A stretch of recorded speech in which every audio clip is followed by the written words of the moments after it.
we'll have the booze and we'll have, so let's do this. And just some additional points before I further detail the affordability. But I hear concerns about land use and environmental, and we take that serious. If we're going to make this kind of investment in the community, we better do it right. That includes dry flood-proofed levels at grade or below, flood-resistant design elevation, so well above the floodplains, a resilient shoreline for public access, which our team will talk about more, and most importantly, ensuring this design to be inviting to the public.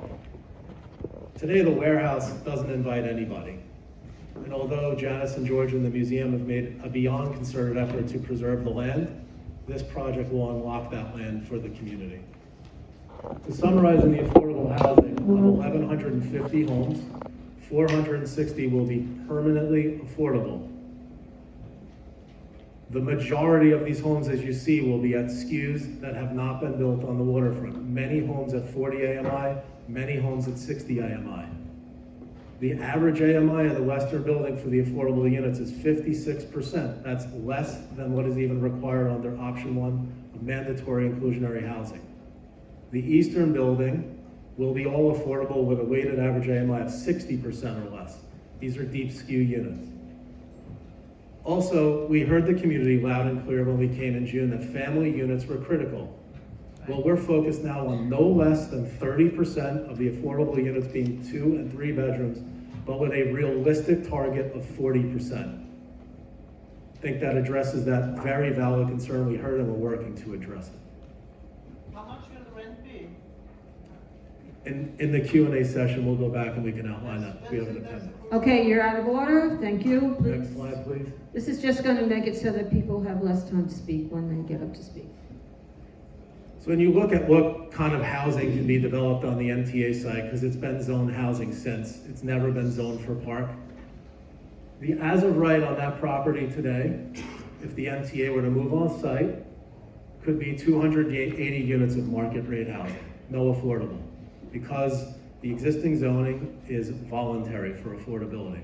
If one said the MTA acquisition by a leaseholder under a lease wanted to develop some affordable housing, they could use what came out of the city of Yes, which is UAP. And UAP could allow for up to 350 homes estimated, but only 70 units would be affordable housing. So we have a housing site that could allow 0 affordable housing or max 70 affordable housing units. So you say, well, these buildings are denser. They are. But the result is that 460 homes would then be deeply skewed to very low income and moderate income households. That increment is 390 units. So the floor area difference from as of right with UAP to what we are proposing, 50% of that residential floor area increment is being used for permanent affordable housing. That's the increment. That's how we get to 40% in the whole. I think these statistics are important because they're facts. Next slide, please. And with that, I'm going to pass to Gina from SCAPE to discuss the open space. Thanks, Brian. Hi, everyone. I'm Gina Worth from SCAPE Landscape Architecture, and here to talk a little bit about some of the open space benefits of this project, because I think it's very clear in this room that Bushwick Inlet is critical to all members of this community, and it's been critical to the design team as well. So existing conditions, I think many people are familiar with the site. The existing image of the view towards the waterfront is shown on the right here. There isn't one. You're kind of cut off from the waterfront. There's no public access, and the site is primarily an industrial warehouse, fully built out to its edges. It's also a contaminated brownfield site built on industrial use property.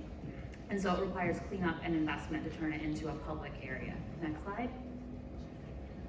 The waterfront itself, this is kind of on the other side, on the inlet side, which is a very important natural resource, an urban natural resource within New York City. The lot itself is severely eroded at its edges and vulnerable to sea level rise and needs improvements for resilience benefits over time. It needs to be stabilized and planted with native species.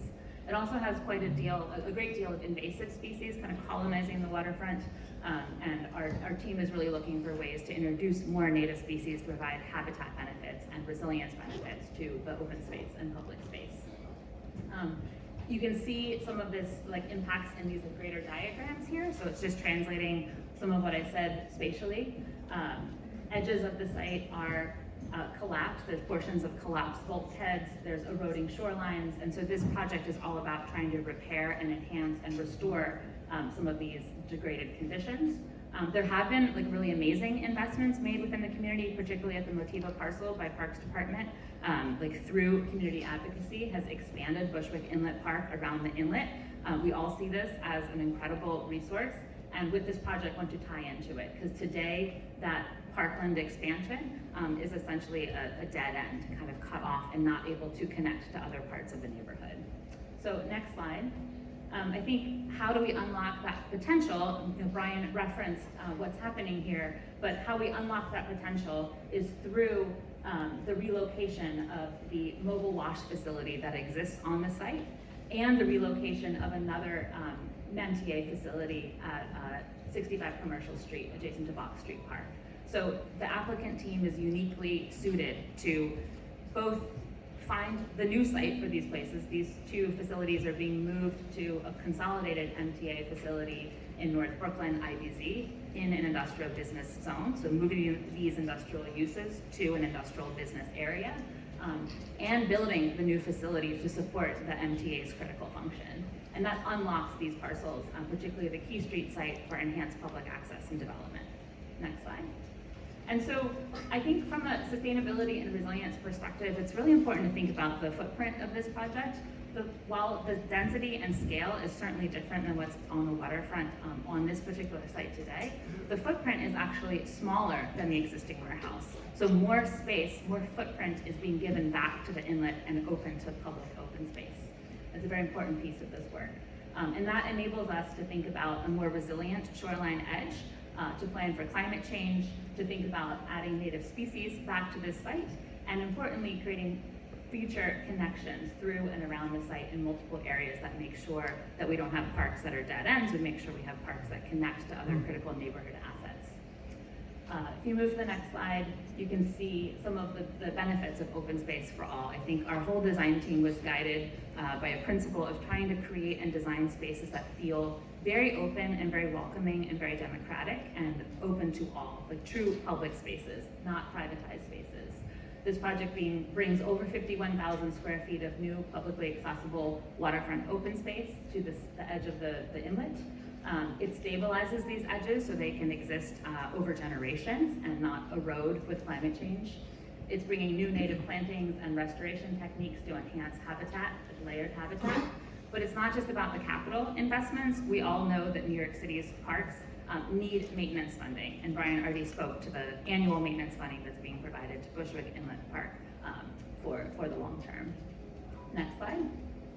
And so from a design perspective here, we're really looking to connect back to the waterfront. There's two major ways that we're doing that. One is the waterfront missing link, so shown in the box on the left.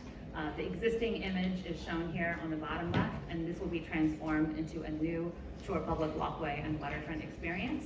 The second key waterfront public space that's being proposed by this project is called the Clark Portal, and that connects north-south directly back to the community. So once you reach the end of the extension of Bushwick Inlet Park, you actually have two places to go. You could continue around the corner and connect up to the other esplanades further north, or you could connect to the Park Portal and end up back in the fabric of your community.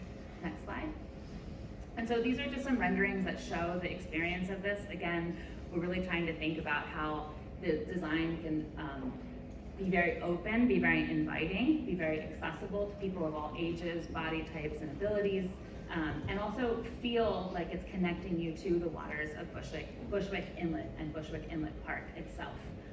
We have a creek-inspired paving pattern that meanders through the site that's based upon the ecological footprint and history of this area, its former existence as a tidal marsh system. And also we have other stormwater measures built into the landscape, rain gardens and dry creek beds that help absorb and manage daily storm events and rain and precipitation. These are views of the park portal looking from this elevated grove moment over some of the public passages. In the distance, you can see some of those measures around the building being flood-proofed with its kind of interior critical functions lifted up out of the floodplain, and the landscape designed to manage stormwater and manage floodwater and be resilient to climate change. Next slide. This is a public view from one of these destination features. It's an interactive water feature. This is a place you could come sit in the shade of a tree. A young family could come here and play in the water on a really hot summer day, or it could be just a calm, contemplative space that you sit and drink coffee while you walk your dog. Next slide. This connects directly to Bushwick Inlet Park and through Bushwick Inlet Park to the waterfront edge of the project. So again, we want to create a very accessible waterfront that has many features, features that enable stewardship. For example, classes and teaching through the Monitor Museum. The potential Monitor Museum is shown here on the left side of this image. The design is still being developed for the actual building itself. But lots of pockets and seating nooks and paving strategies that relate directly back to the design language of Bushwick Inlet Park. So it feels like the Bushwick Inlet Park is just being expanded all around the inlet as it should be. Next slide. And then this final rendering and image, again, just shows that connectivity between this newly constructed waterfront edge and the expanded Bushwick Inlet Park, and some of these features that are designed into the landscape for outdoor education, whether that's for water quality monitoring or bird watching or monitor museum education. There's many different types of activities that we hope can happen here in the future. Thank you. Thanks, Gina. Hi, I'm Dan Kaplan, Senior Partner at FX Collaborative Architects in downtown Brooklyn. We are the architects and planners for the project. I'm going to walk you through some of the planning thoughts and some of the imagery of the building. And I'm going to start with the ground floor plan, and I'll orient to that in a second, but our whole charge for the building and the ground floor and the goal of our design was to really be a backdrop and support all the great work that Gina has done and Gina and his team have done to reinforce the open space and the public nature of this site. So we're going to start with the site plan.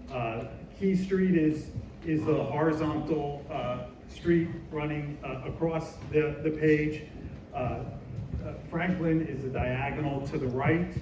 And starting from Key Street, you notice that all of the frontage there, it's in different colors. Red means retail, yellow means entrances, blue means community facility.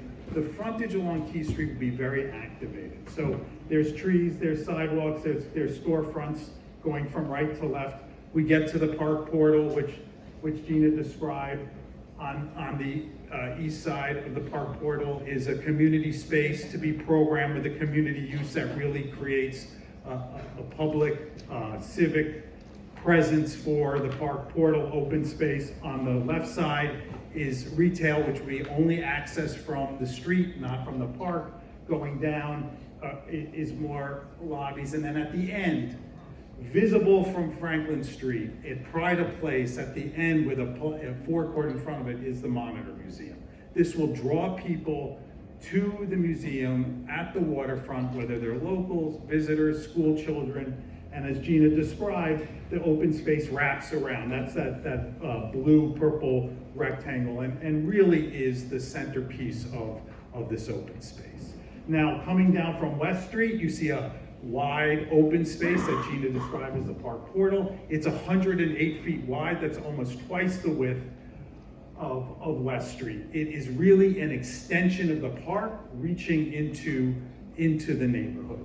And then finally at the south end, at the bottom end of the site plan, where there's dark green strip between that and the park, is a buffer.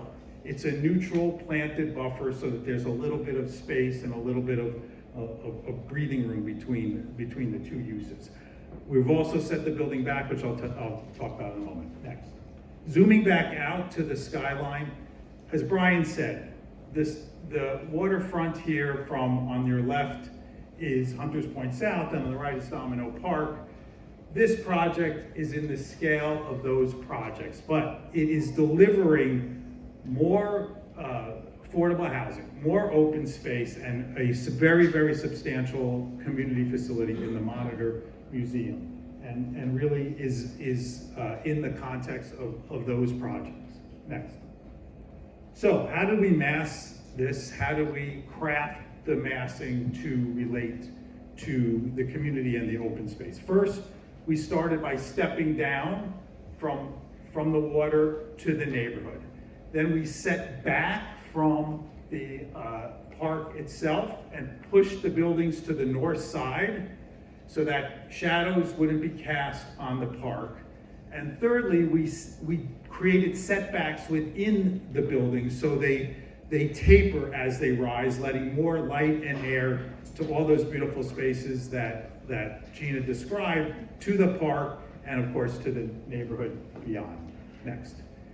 Then we oriented the buildings and organized them in such a way to basically align with the adjacent neighborhoods that they front. So the building on the right, which is the 100% affordable building, the HPD building, aligns with the Greenpoint grid. The middle building, which is very visible from North 14th and North 15th, aligns with that grid, and then the furthest building to the left aligns with the Collier Place grid. And what that does is it avoids a wall of buildings on the waterfront and creates this softer, looser arrangement of buildings on the waterfront, on the park, and really opens up views to and from the neighborhood.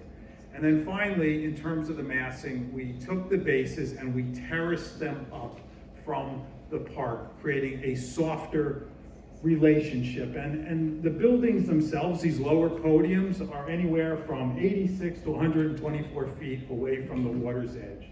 As I described before, 108 feet of opening, which is a very, very wide amount that really brings the community into the park itself and vice versa.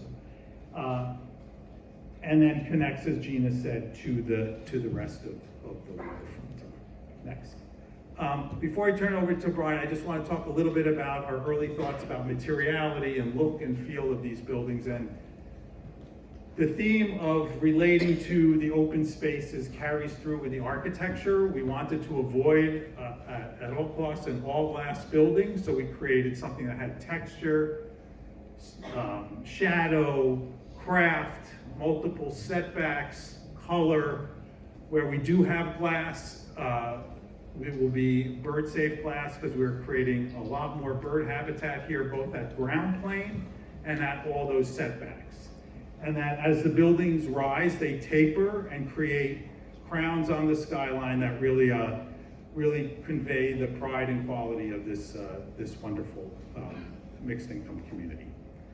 Okay, I'll turn it over back to you. Hello, I'm Sean Fitzpatrick with the MTA, and I'm pleased to be here to talk about the MTA's role in this project. We're a public transportation agency, but we view this project as a real opportunity to hit on some of our operational needs, to raise money for the MTA's capital program as we work to renew and improve the MTA system, and as an opportunity to work with our partners, including at the city, to support affordable housing and play our part in addressing some of these citywide challenges. If you go to the next slide, please.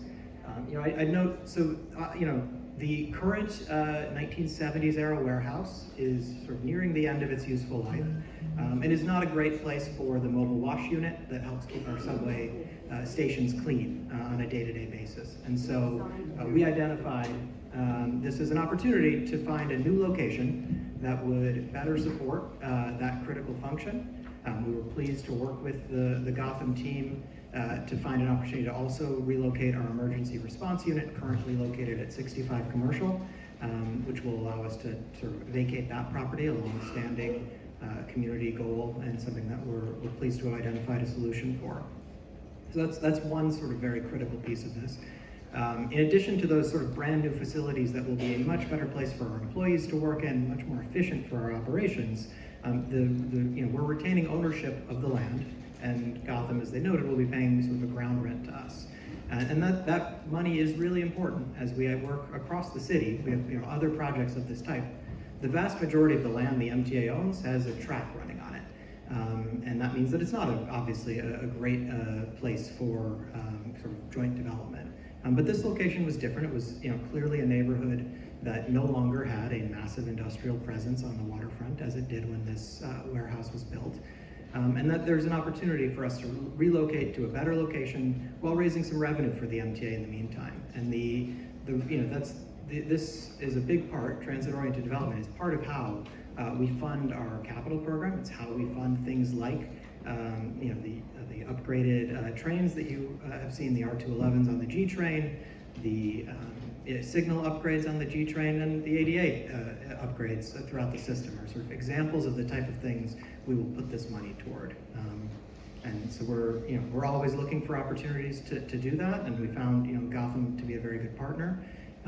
But we also recognize that we exist in a larger ecosystem and that we want to be supporting the goals of other community members and other city agencies. And that's why we were really thrilled to be able to work with the team here to both partner with the museum in the first place to allow both of our sites to be developed in one sort of partnership that will allow significant benefits for the museum as well as maximizing the ability to deliver housing in the first place. And even more so, I'd say I'm thrilled by the partnership with HPD in the city, which allowed us to, and this took some clever sort of some clever work to make sure that we were sort of still managing to maximize the benefits for public transit, but that we were able to dedicate one of these towers to be a 100% affordable tower is a very exciting thing for the MTA, and I think is a great sort of model for us across the city to find more opportunities to work together. And obviously all of that goes in partnership with the actual built form here, which will remove what we agree is not the prettiest piece of architecture in the city and allow the open space and connectivity that's been described. So that's sort of the MTA's perspective here. I'll turn it over, I think, to the museum to give their perspective as well. Thank you, Sean. So I'm Gene Travers. I'm pro bono land use counsel to the Greenpoint Monitor Museum. For the past nearly 8 years, I've had the great privilege of working with Janice and George and the museum's board to deliver a permanent home for the museum on its land at 56 Key Street. That land was donated to the museum by Motiva in 2003 with the express intent and purpose of building a museum dedicated to the famous Civil War battleship USS Monitor. Most of you already know the museum for its school programs at PS 110, the Monitor School, and MS 126, John Erickson Middle School. Since 2001, the museum has educated thousands of local children and adults about Greenpoint's rich maritime history, including the construction and launching of the Monitor right next to Bushwick Inlet. As you could imagine, when the MTA RFP was issued, the museum was approached by a number of developers. Gotham was the only group that came to us with a plan that clearly described the benefits not just for the museum, but also for the broader community. And as lifelong Greenpoint residents who care deeply about their neighborhood, that difference was critically important to Janice and George and the museum's board. And you'll hear more from Janice and George and their supporters during the public session. I do want to correct a point for the record, and it's an important one. Certain individuals have portrayed this project as a theft of parkland. That is incorrect and a misrepresentation. The museum's land has always been privately owned. May I finish, please? I expect when people speak, you will address what he's saying. Thank you. The museum's land has always been privately owned and was never acquired as a park. In fact, the museum spent over a decade defeating a condemnation action, and the city has since confirmed in writing that it has no intent to acquire the land and that the museum is free to construct on its property. The mapping action before you now is simply to remove an archaic note on the city map to allow the museum to proceed. The museum's land is zoned for manufacturing. It is not a park. I also want to emphasize that the funding from this project will not only deliver a permanent home for the museum, but also a substantial amount of public open space. A full 60% of the museum's land will become public waterfront open space, completing the long-sought missing shoreline link between Greenpoint and Williamsburg. And this is not just an idea, it's a tangible, executable plan. The museum is proud to play a key role in delivering these benefits to the community, and with your support, it hopes to educate many more generations at its spectacular new waterfront home. Turn it back to Brian. Thank you, Gene. Brian Kelly with Gotham again. I would challenge us together to work together to define whether we want to have a transformative investment or over differences accept the status quo, which 20 years ago was the status quo, and if we don't move forward 20 years from now will be the status quo. So we may be divided, but if we come together, we can get an outcome. Next slide, an outcome that achieves a new public facility for the MTA, park funding, homes. I recognize market rate homes go for big prices. There's a lot of density here, a lot of affordability with it, but that pays for a lot of things for the public good.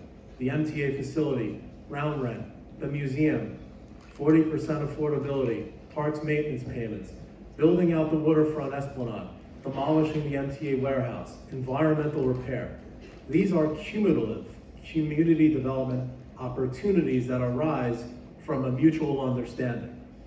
The alternative is the status quo, a wall to the waterfront, environmental disrepair, and a warehouse which at some point wave action will impact because our design alternatively raises and builds the shoreline. And the museum property, although valiantly and with grit and effort and sweat equity, the museum has fought off the effects of climate change, it will degrade. And so it won't be publicly accessible for the goals of the public space that many of you here are fighting for, including us, which we want to be your partners in. Or a disaggregated development. The MTA eventually has to move. The MTA and the museum sites are disaggregated, and someone decides to build luxury housing. We're not in that business. We're in the business of creating intergenerational, mixed income housing, and ultimately fighting for the goal of creating open space for everybody, but moreover, housing, where many people of working class, 40% of these units, can get access to the waterfront. As I said, 460 homes, 1,000 residents who can now call a waterfront home. Thank you.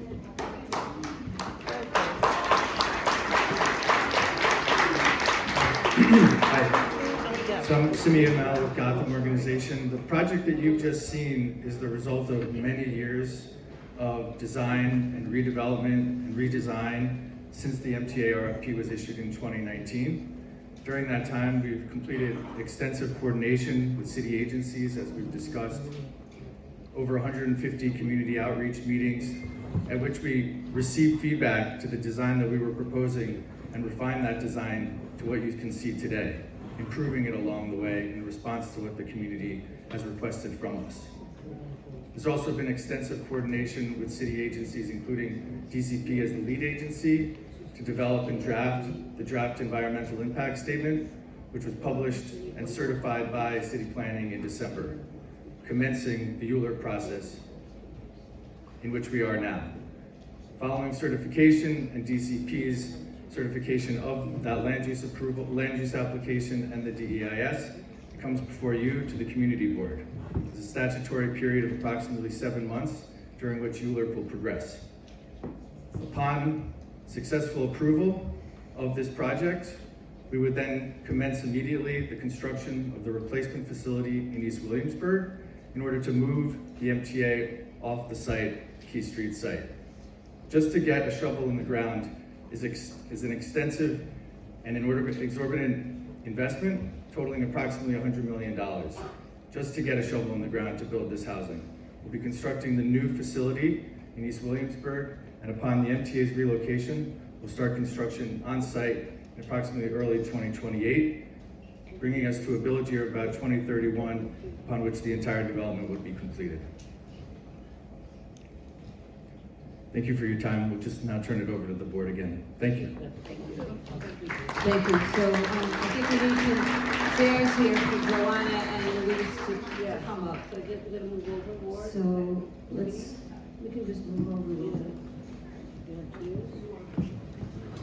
Yeah, they can just chairs here.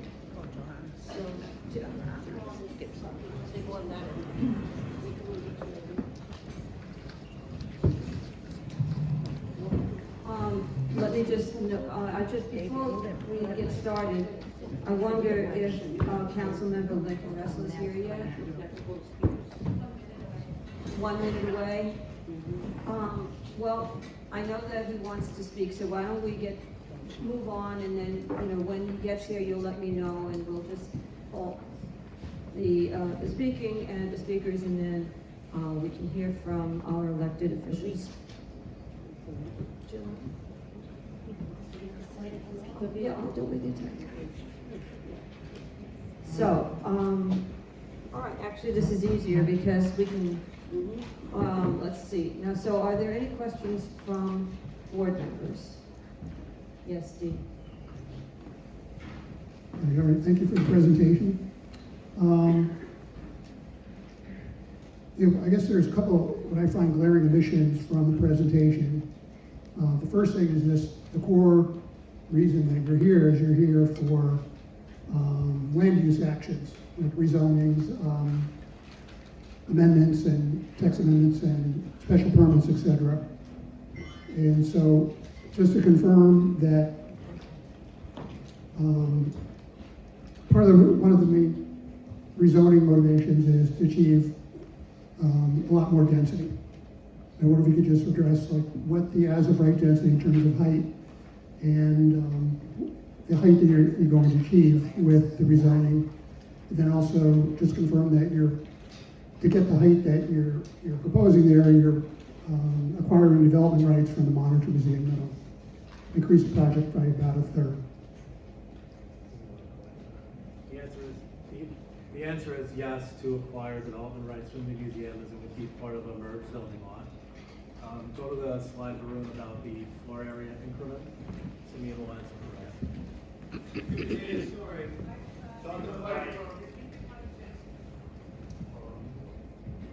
So, as of right, this MTA site is an existing R6, and as Brian mentioned, this provides for a 2.54 FAR. With the passing of the City of Yes, you can have proceed with UAP, which would not enable you for an FAR of 3.05. What would be the height for an as of right? As of right would be approximately 14 stories.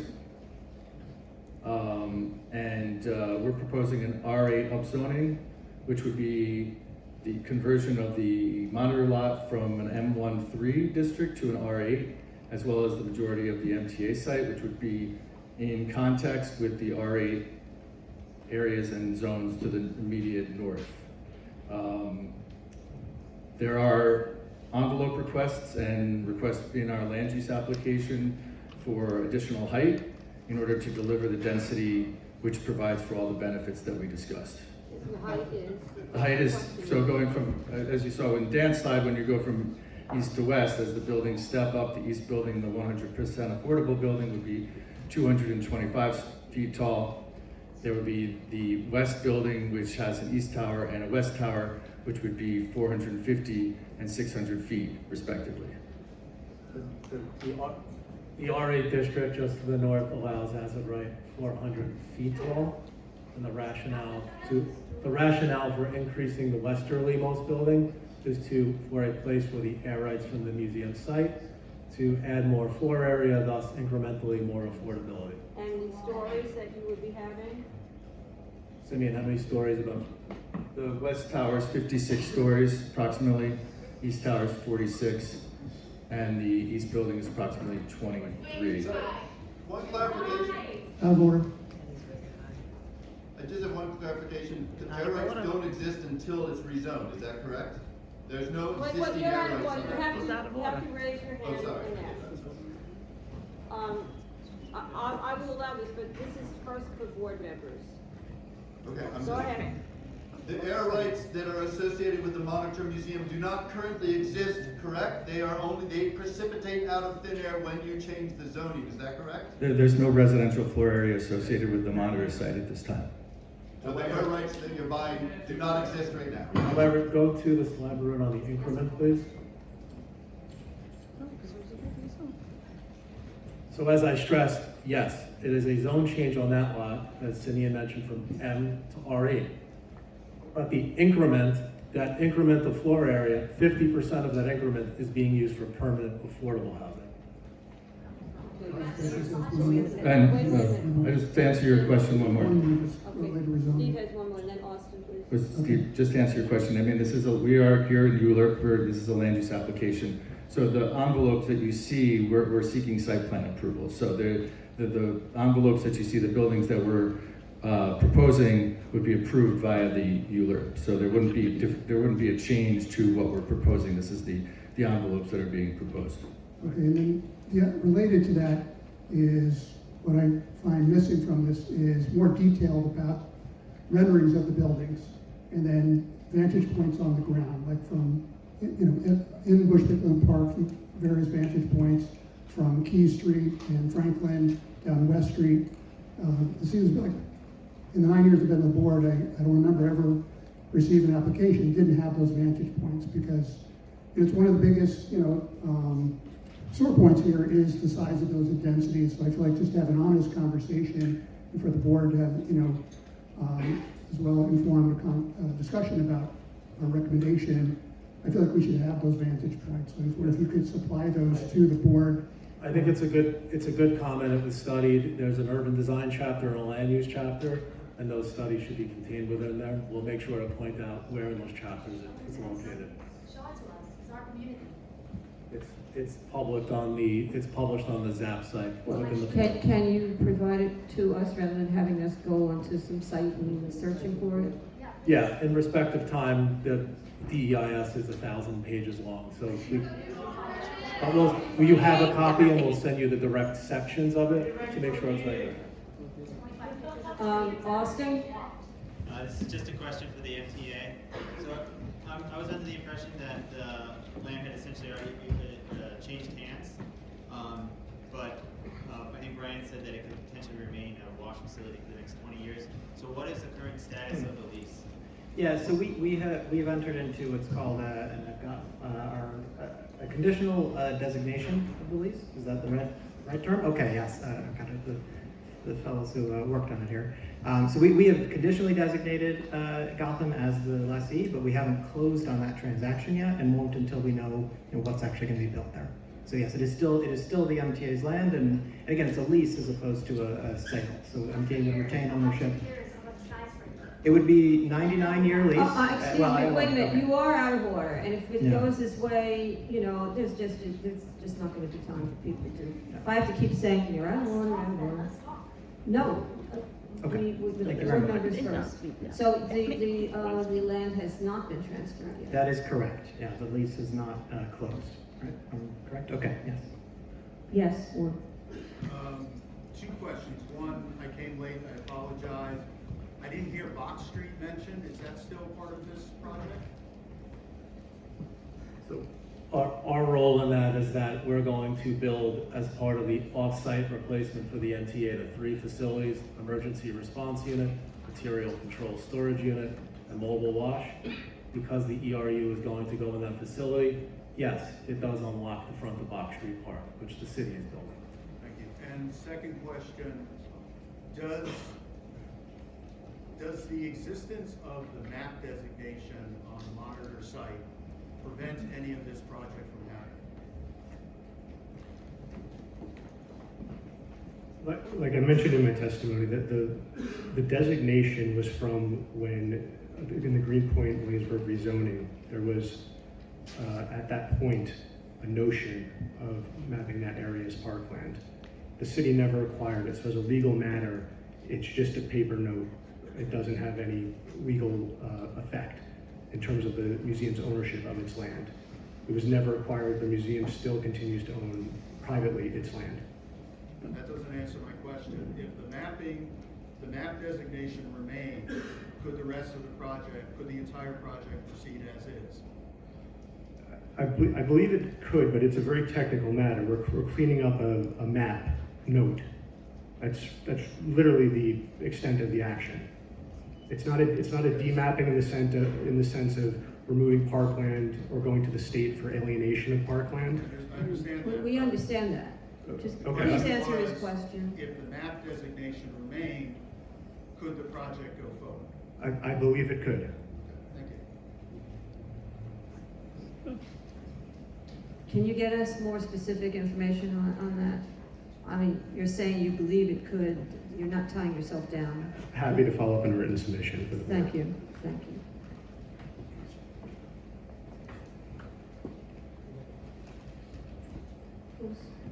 Who's on the board? Oh, yes. Yes, please. Forgot. Michael. How many jobs are being created Microphone. in this project? Microphone check. Can you tell us how many jobs are being created in association with this project? There was an economic impact study done, and we'll report back in writing with how many, but it'd be dozens and dozens of union maintenance jobs with 32BJ and hundreds upon hundreds of construction jobs, most of which would be union, including our partners here from 79. We'll respond in writing with actual estimates. Okay, please. Rosemary. Okay, my question is regarding the construction of the site. My concern is that this will be disruptive to the neighborhood. It's gonna bring pollution to the neighborhood, and it's going to really affect the peace and quiet of the neighborhood. Do you have any plans to mitigate? This is a huge project, a humongous, ambitious project for this neighborhood. The towers are too high. So what do you have in plan to mitigate the disruption of construction, truck traffic, pollution to the neighborhood? We are already victimized by environmental crisis here, so I wanted to hear that.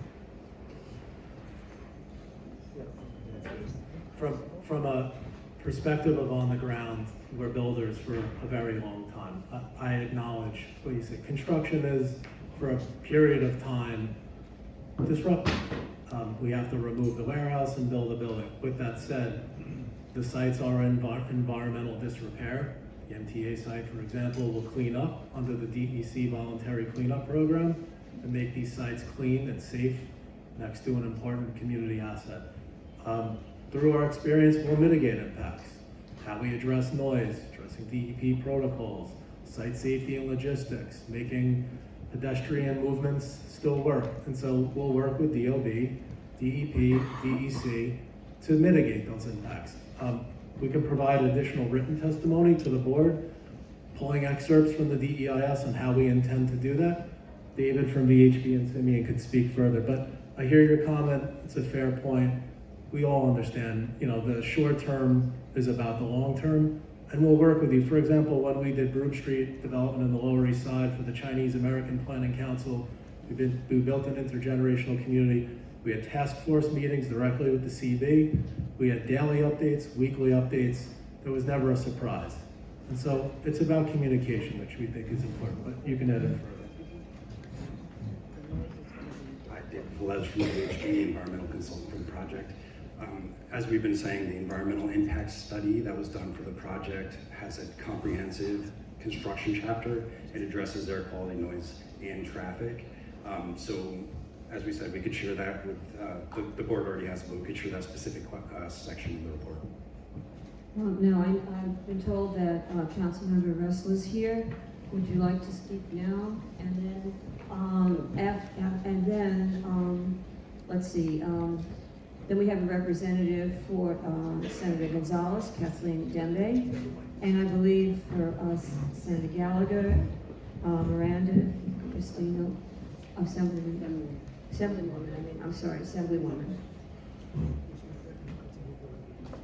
Okay, so thank you. Thank you so much, Del. I will say I've been to many dozens of meetings at the Polish Slavic Center, but I don't remember the room ever being packed quite this full. I want to thank the Greenpoint and Williamsburg communities for showing up, as we always do. And I want to thank Chair Teague. Ooh, this is a little painful. I want to thank Chair Teague and the members of the CB1 Land Use Committee for, I don't know what's happening here, for having us tonight. I want to just say plainly where I'm at on this project to all of you, which is precisely what I've said to Gotham and the MTA, that I'm a no on this project.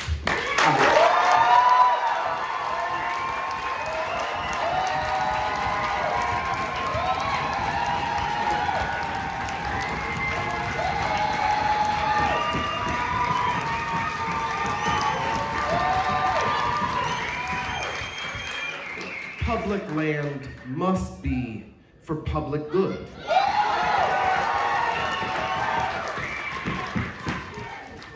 Here in Council District 33, which I have the privilege of representing, including Greenpoint, Williamsburg, stretching into downtown Brooklyn, we built significantly more new housing in our district than any other district in the city of New York. Just in Greenpoint and Williamsburg alone, since the rezoning, we built well over 26,000 units of housing. But the vast majority of that housing is market rate luxury housing. Housing that our communities quite simply can't afford. I was recently talking to a neighbor who moved into 77 Commercial Street. Everyone knows where that is, just overlooking Newtown Creek. It's gotta be an 18-minute walk to the G train. Maybe on a cold day like this, you can make it in 15, but it's not right next to a train. And they're renting 3-bedroom apartments for nearly $10,000 a month. So this site, this mobile wash unit, this is the last large public site in Greenpoint. And the idea that we would build predominantly luxury housing on this site, I have to say I find it offensive.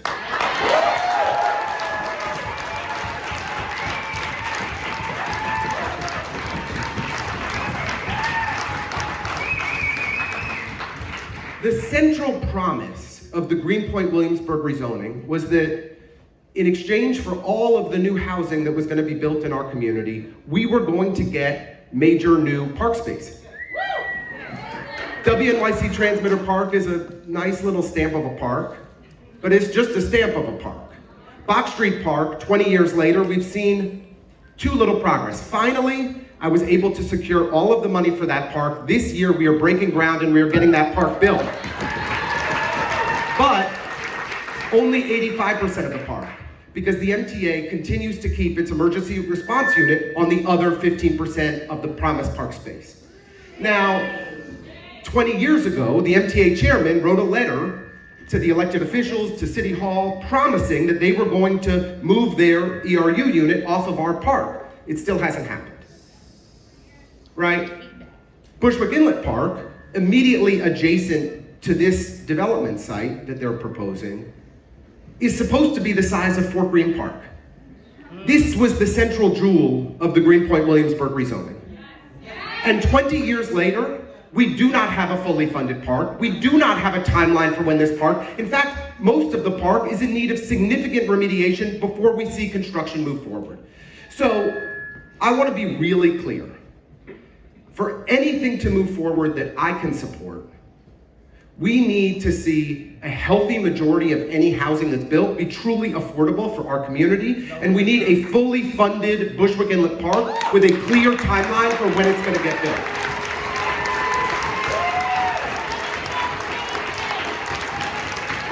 So, I imagine for many of you, you may not be familiar with the particulars of the land use review process that we have in the city, and in fact last year it changed a little bit. So I just want to explain what the next steps are and how this all works. So this is the first official step in the process. Our land use committee for our local community board holds this public hearing. The land use committee will then vote. That is an advisory vote. Then it will go to the full community board. They will vote. That is an advisory vote. By advisory vote means it's not binding. They're giving their input. It then goes to the borough president. The borough president will hold a hearing. He will also give an advisory opinion. From there, it goes to the City Planning Commission. The City Planning Commission, now it's still the majority of the people there are appointed by Eric Adams. We'll see as our new mayor gets good people on there, hopefully sometime real soon. But they then issue a vote on this project. That is binding. If they do not vote in support of the project, it's over. From there, it goes to the City Council. If we vote in support of the project, it's over. If we vote against it, it now goes to an appeals board, where the mayor, the borough president, and the speaker of the City Council will then vote on the project. And if 2 of the 3 of them approve it, then the project moves forward. So that is those steps that are ahead of us. This will all move forward over the next 6 or 7 months. We're just getting started. I am thrilled to see so many people out here tonight demanding that any development on this site truly benefit our community. And if it does not benefit our community, then we say no. Thank you so much.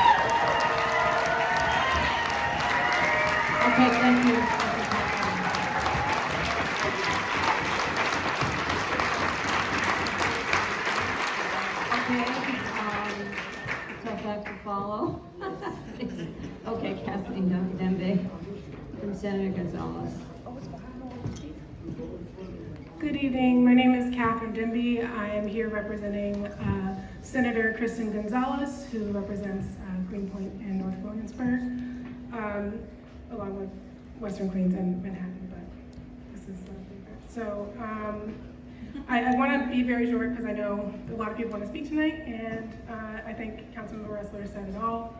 Public land is for public good, maximum public good, and for any plan for this area, what we need is huge investments in Bushwick Inlet Park, in the work that people have been doing for 20 years to finalize this work and to get this park open. Investment in street safety, safety for cyclists and pedestrians, especially at the Brooklyn Greenway, which is one of the 5 basic bike lanes in all of New York City. And not just affordable housing, but deeply affordable housing, the maximum amount of affordable housing we can get, and affordable housing for family, and not just 60% of AMI. AMI is high here. We need deeply, deeply, truly affordable housing in this plan. And again, I'm going to let people speak, but I appreciate Councilman Russell's remarks, and I appreciate everyone from this community has reached out to our office and who has spoken to the senator, to me, to the rest of our team, and voiced how important it is to make sure that this project, that this land and benefits everyone who lives here and not developers. Thank you.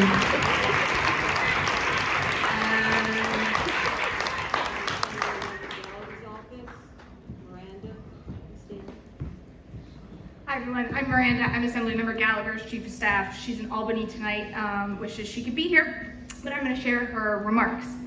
Like many of you, as a resident of District 50 and your representative in New York State government, I've been agonizing over the issue of Monitor Point. I do not have a vote in land use issues, but it's important for me to stay involved. An enormous tower is not what I imagined during the many years that I've been fighting alongside you for Bushwick Inlet Park's completion.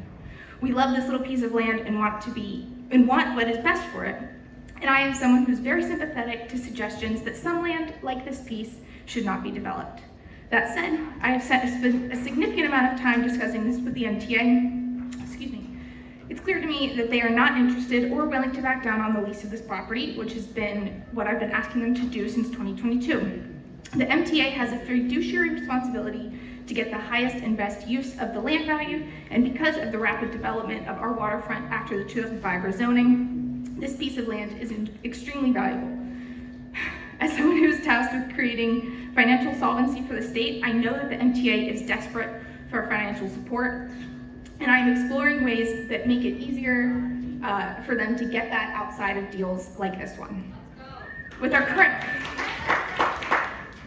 current mayor, I believe there are more possibilities for this site than ever, and we have a willing collaborator in both the borough president's office, the council member's office, and the mayor's office, the 3 votes required to change the zoning. I would like to explore more creative solutions with the MTA for creating sustainable funding outside of this piece of land that asks less of our community. I currently carry a social housing development authority bill that the mayor is a fan of, so if there's need for more housing, let's make it 100% affordable at a reasonable scale.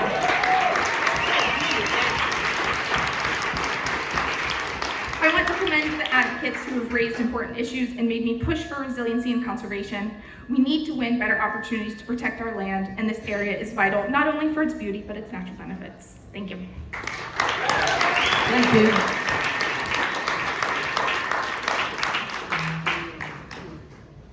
Okay, so Julia, I think, did you have a question?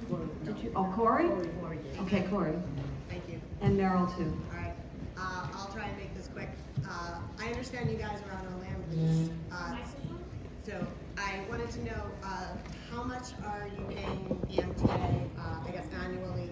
And I assume that means you don't have a tax abatement as other affordable housing projects do. There's an upfront land. The question was about the structure of the land lease. The land lease is 3 years for construction and lease up and 99 years on a stabilized basis. There's an upfront payment. There's an ongoing payment for 99 years. The upfront payment, I do not recall off the top of my head. I know the starting rent starts at $2+ million and over the course of 99 years grows to, in cumulative dollars, pushing upwards of 700 million in gross revenue, but that's over 102 years. In terms of your question on exemptions, there's a multitude of options. The board had asked, we submitted an answer in writing. You could build either through supplemental rent after taxes to the MTA, or you could use 485X. For the affordable buildings, you could use 420C, but that answers your question. The MTAs also pay off ground rent with a new facility. It's net. We pay rent on our site, and the MTA separately has a much smaller payment to pay for the replacement site. We're not the owners of the replacement site. Roughly like 200+ million over the 100 years from the MTA. We'll provide a definitive answer in writing. I don't want to quote numbers off record. We'll provide the answer in writing specifically. Can you also answer what was the amount of money that you were giving to the park annually? It starts at 300,000. Cumulative over 99 years, I cannot state on the record, but we'll provide that in writing as well. I know it adds up to many millions of dollars. One last question. It grows by a rate of inflation. Is there any additional infrastructure provided for the residents given its location and distance from the train? In terms of waterfront infrastructure? Yeah, anything that goes to Kent or Franklin or anything that handles the amount of new residents that are coming in, any consideration for the neighborhood from an infrastructure perspective? It's a highly walkable location to public transit in terms of infrastructure around the site. It's approximately $20 million investment for site resiliency, bulkheads, waterfront infrastructure, pedestrian connections. And there is analysis in the DEIS about walkability, certain improvements from block to block and analysis, which will continue to be reviewed, undertaken, and then implemented as part of it. So to improve the walkability from the site to public transit and the ferry. Okay. Meryl. So I had a follow-up question about the transportation. You were just talking about pedestrian infrastructure. The bike lane that runs along this facility is now the 5th busiest bike lane in the entire city. And so that infrastructure is really important to the neighborhood, especially with 11,000 new units of housing. And currently on West Street, it's usually blocked by trucks that are delivering to these high rises. It's blocked by other vehicles. So what are you doing about that infrastructure? How are you going to make sure that your piece of the Brooklyn Greenway and also the surrounding areas is accessible to cyclists and also pedestrians? So we've started coordination with DOT as part of the planning of this project, and coordination will continue on through the completion. We plan to maintain the bike lane that runs up north and south along Franklin, maintain that bike lane turning west on Key Street, and then up north through west. If there are improvements that need to be made as a result of use of those bike lanes, we can discuss those with DOT. Key Street between Franklin and West Street will remain one way in the western direction, so if there's an opportunity to widen those bike lanes, we will. It'll be a matter of conversation with DOT. As of now, the seeker analysis dictated by city planning and as represented in the DEIS does not study bike use, so we will have to bring that back to DOT to ensure safe environments for those on bikes as well as pedestrians. So I have added to Simeon's point, the conditions today from Franklin West are not great given the street is lined with MTA facilities. So the civic improvements will be important as part of the redevelopment. Deli, I also had one more question. Okay, go ahead. Then there are two more, and then I'd really like to get on to the speakers because we have to be out of here by 9 o'clock, I'm told, and we have 85 people who want to speak, so. My second question was just about the new MTA facility and what the environmental impact is. So it's really just when you go through that environmental impact statement that you send us, can you highlight what it says the environmental impact is there? Because that's still in our district. It's still going to bring it's moving the truck traffic from one part of the neighborhood to the other. So just what is the impact on this other portion of the district? Yes, certainly, we'll share that information. It was studied in all the seeker categories the same, the replacement facilities. So I mean, from MTA's perspective, getting the truck traffic off the waterfront and into the IBZ works better given the connections to major arteries throughout the city and enables them to respond faster with the ERU and in emergency situations, but we'll highlight that information. John, you wanted to ask a question? Yeah, one quick question is, you mentioned that HPD is involved with this project. What is their role with the Monitor Point project? And are they going to be managing the east building, or is that something separate? The westerly building will be conventionally financed. The easterly building will get support from HPD under the new construction finance program, which focuses on households from mostly 30 to 80 AMI.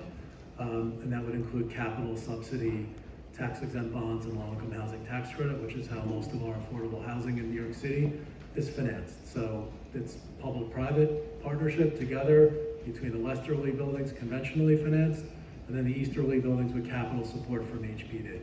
So together that gets us to the 460 homes. The easterly building is more than 200 permanently affordable homes with a deep skill. Okay, Steve has one question. Sure. What is the development plan for the Monitor Museum? Like when will it be built?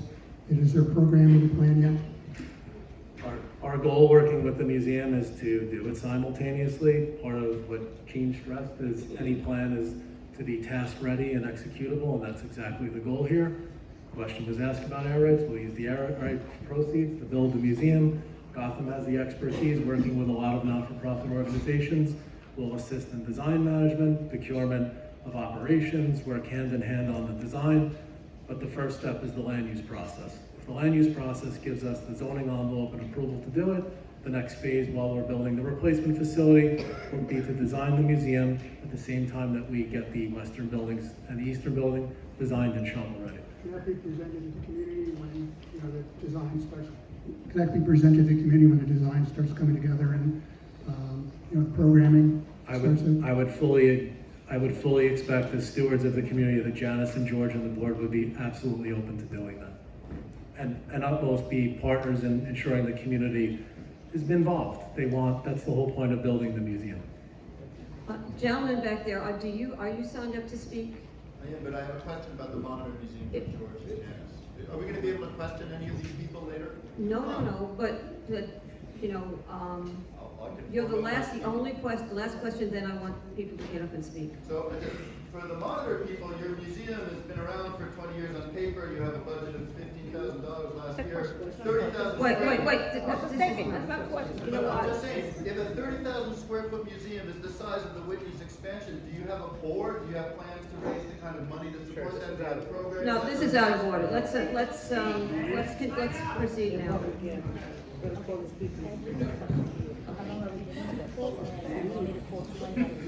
Yes, you can pull 20 at a time, and I don't even know if I can give people a whole minute. All right, a minute. But please make sure that you do this as David got a question. Quickly as possible. David, yes. David, you need a mic. What is it, David? You I have want a question. How much ground space you're gonna have total between all the three buildings? Outdoor? How much ground level space? Outdoor. Indoor. The buildings, 3 buildings. How much ground floor is gonna be on all the 3 buildings? Retail or open? How much ground space you're gonna have between all the 3 buildings? So Indoors. Approximate, we'll confirm actual numbers from the presentations in writing, but the MTA site is approximately 80,000 square feet. The museum site is approximately 35,000 square feet or more. How much you gonna have? The open space, open to the sky, publicly accessible, is about 51,000 square feet. So the difference between 115,000 and the 51 is the difference between indoor and outdoor. Public space, So how much ground floor is gonna be 80,000? David, he didn't say public space, he said inside space. Approximately 65,000 square feet of enclosed ground floor and approximately 51,000 square feet of open space to the And sky. what is gonna be used, the 61,000? Community facility, neighborhood convenience, retail, commercial, residential lobbies, and amenities. And the museum. community facility is going to be for rent, for community facility? For the museum is the majority of the community facility, and the Easterly building, there's approximately 33,000 square feet of community facility that we're gonna look for a community partner to use that space to. Would you consider, last question. Would you David, consider- we only have an hour and a half. You want everybody to come and speak, I'm Okay, sorry. we're gonna call the speakers, we're gonna call 20 at a time, so please come to the front here, make up line in the order. For those who didn't get to sign up, please send your statement to bk01@cb.nyc.gov by tonight if you want it to be part of the minutes. Thank you. Why are we getting so much feedback? It's killing my ears. Imalaba, Theo Perez, Chris Dewar, No. Baruch Stern, Dina Rabiner, Andy McDowell, Rafael Perez, Adrian Vega, Neil Sherman, Donato de Agosto, Robert Brunot, As your name gets called, please start making the line with this. Carla Kim, And when you come up to the Margot Spiegelman, Michael Davis, Ima Smike Adel, Sean Marion, John Gregor,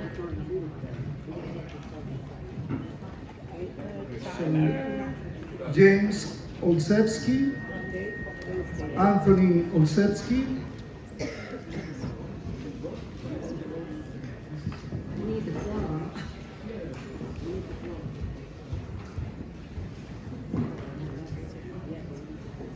Derek John,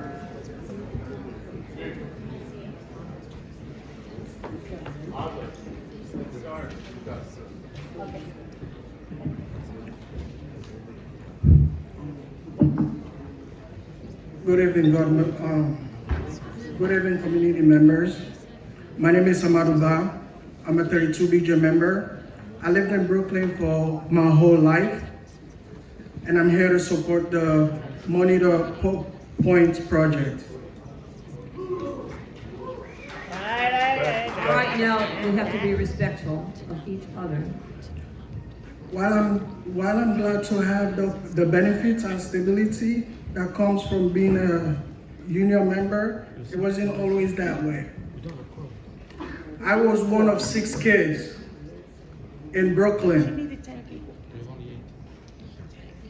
So I know how hard for a working family members to pay rent, to make ends meet, especially if most of family members don't have health insurance, like my mom. Your minute's up. Thank you. All right. Good morning, good evening, community board. My name is Theo Perez. I'm here today on behalf. There must be something we can do about this feedback. We can't. Out here. All right. Good evening, community board. Sorry about that. My name is Theo Perez. I'm here today representing SEIU Local 32BJ, along with several of my union brothers and sisters in the back there. We're the largest union of property service workers in the country, representing over 175,000 members across 13 states, including tens of thousands of commercial property service workers, security officers, and residential building staff here in New York City.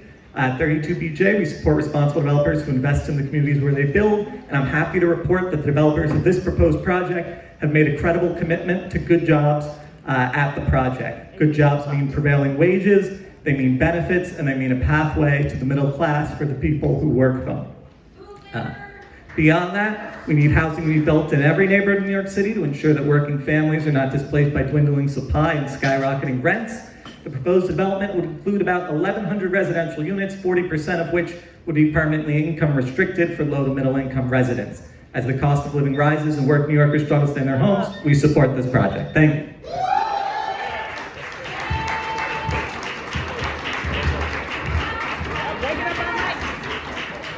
My name is Chris Dewar. Hello? My name is Chris Dewar. I've been a Greenpoint resident for 20 years. I'm here with my wife, Ayuba, who is a Scoutmaster of Troop 1G, and they're here with some of the Scouts. I'd say we have a vested interest in this. Yay! We were there in 2016 when Mayor de Blasio promised that we would have Bushwick in that park when he purchased for $160 million the space. Fast forward till today, my son, who was 8 at the time, is now off to college. Him and his friends had to trespass to get onto that parkland, and I'm hoping that for those of you with young kids, it won't be the same. Let's be honest, this is not about affordable housing. Affordable housing in this museum are the Trojan horse for luxury tower development.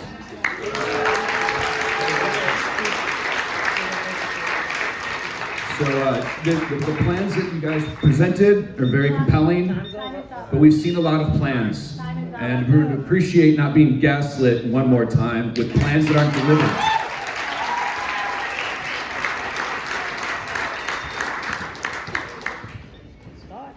My name is Baruch Stern.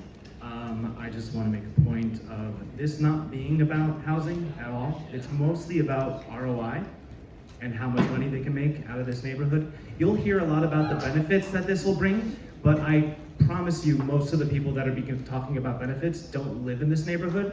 They live in other places. This isn't about Greenpoint. And if it was really about housing, we'd be talking about how to reconstruct these vacant rent-controlled apartments that are littered throughout the city, a vacancy tax or some way, shape, or form. But let's get real about this. This isn't about housing. This is about money and how much money they can squeeze out of this neighborhood by a piece of land that is, fallen into like a really bad condition. And there are many, many lots all through Bushwick, through Williamsburg, green pastures that are ready for development just at the right price for people. Let's be real about it, guys. Let's be real. Hi, I'm Neil Sheen, and your city councilman just said this was about the park space and about affordable.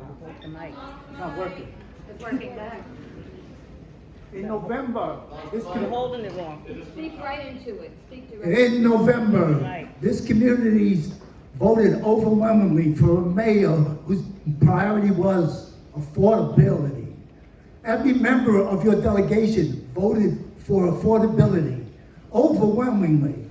This is an opportunity to get the park and to build affordability. I heard my city councilman say he wants majority affordability and he wants the park. And I think that's fine, and I think we should invite Monitor to the point that lobby the city to get the park with us. 460 units. Do you understand in this community, every day, I've lived here my whole life, I've got to say goodbye to 25-year-olds paying $2,500. Give them an apartment. Is it a slogan? Is Trump right? Is affordability just a slogan? Or are we going to fight for our neighbors and we're going to get along with the park? Come on. Okay, time is up, thank you. Hello, my name is Adrian. I work in an office helping people apply for affordable housing every single day. I've seen the prices on these big projects. This is the first time I ever seen a project that's listed at 40%. It's very rare. And our people from the Greenpoint all throughout Williamsburg need affordable housing. Our people are getting pushed out of their homes, thrown to other states, and being pushed away from their families. My job is trying to keep people together with their families and have a future for our kids to have a place to stay and live.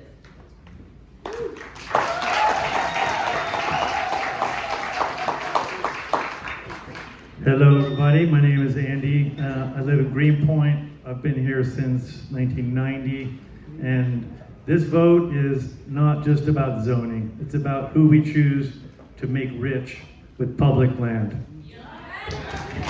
By granting extra height on city-owned waterfront property and pairing it with decades of tax abatements, the city is handing a private developer the right to generate $2 to $3 billion in equity returns, even under conservative assumptions. That is not housing policy, that is public wealth transfer. This deal allows the wealthiest 1/100th of 1% of New Yorkers to turn land owned by all of us into generational wealth for their families, while the community permanently loses public waterfront and open space.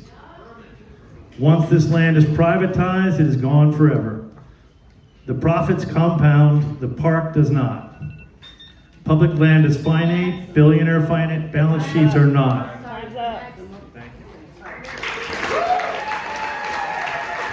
How you doing, everybody? My name is Ralph Perez. I lived here many, many moons ago. So did my babka. Babka means grandma, right? My next door neighbor was my babka. We got priced out a long time ago, and she got priced out about 20 years ago, and she died homeless, right? Affordable housing is very important because I've been priced out in the last 5 years 2 times, literally. Now I live all the way in East New York, and I keep coming back to this neighborhood. And I wish I could live here again. But you know what? I'm not broke, and I'm not rich. I'm not Rockefeller, I'm the other fella, if you understand what I mean. I'm in the middle. So I would love to see affordable housing on the waterfront for people that look like us, sound like us, and want to live like them. So you know what? I'm all for it. Thank you.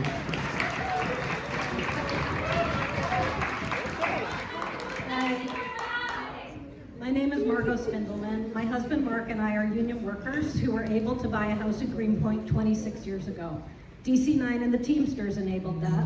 Fast forward to now when our salaries could in no way make that happen.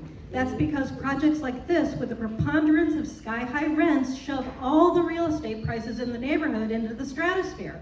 This project touts affordable housing, but it will actually contribute to making so much of our neighborhood ever more unaffordable. And why should working people be forced to choose between keeping a roof over our heads and having waterfront access and grass under our feet? The fix is in here. This is not an honest proposal. You are taking away our open space and offering us some sort of make-believe notion of what you say people can afford. This is a scandal, and the people you are trying to fool are not fooled. This entire project should be rejected. True affordable housing and true open space are the right of all New Yorkers and everyone in North Brooklyn.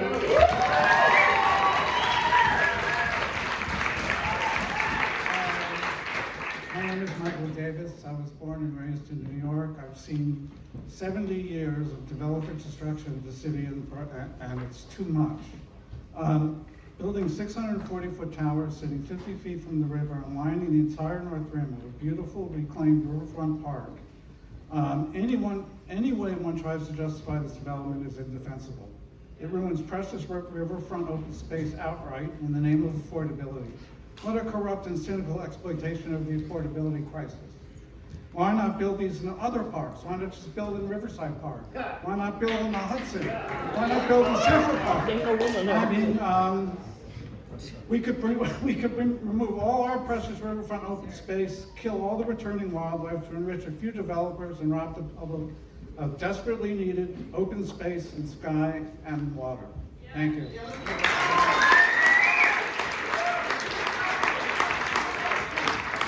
Good evening, everybody. My name is Robert Renat. I'm a lifelong resident of Brooklyn, New York. I'm a union organizer for Local 79, and I'm here to represent many of my brothers and sisters that live here in the community.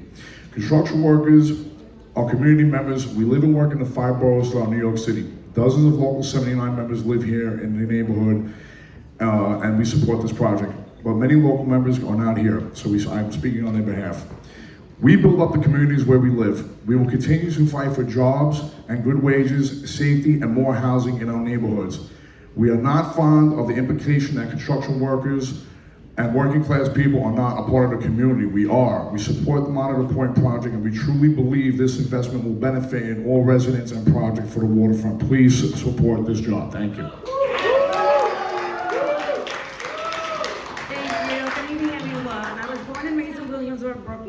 Where the family lived, where my neighbors became family, and where my roots are. When I left, it wasn't by choice. I had to leave because I couldn't afford to stay here, and now I can't even afford to come back. I didn't leave because I didn't want to, sorry. Displacement has deeply impacted the community, families who lived here for generations, who have no choice to relocate. Neighbors that I grew up with are forced to leave their apartments and their support systems, their schools, their churches, their sense of belonging. Middle and lower class income residents are being squeezed out and no real option to return. Affordable housing is also about safety, stability for families.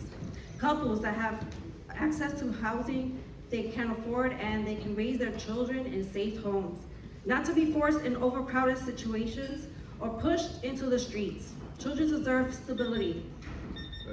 What's your name? Carla. Hello, my name is Eva Skinkita. I am a resident of Greenpoint since 1986, which means 40 years now. And I was observing so far, never being like in this, what is happening in Greenpoint. In my opinion, the project is completely disastrous for the environment and for the neighborhood.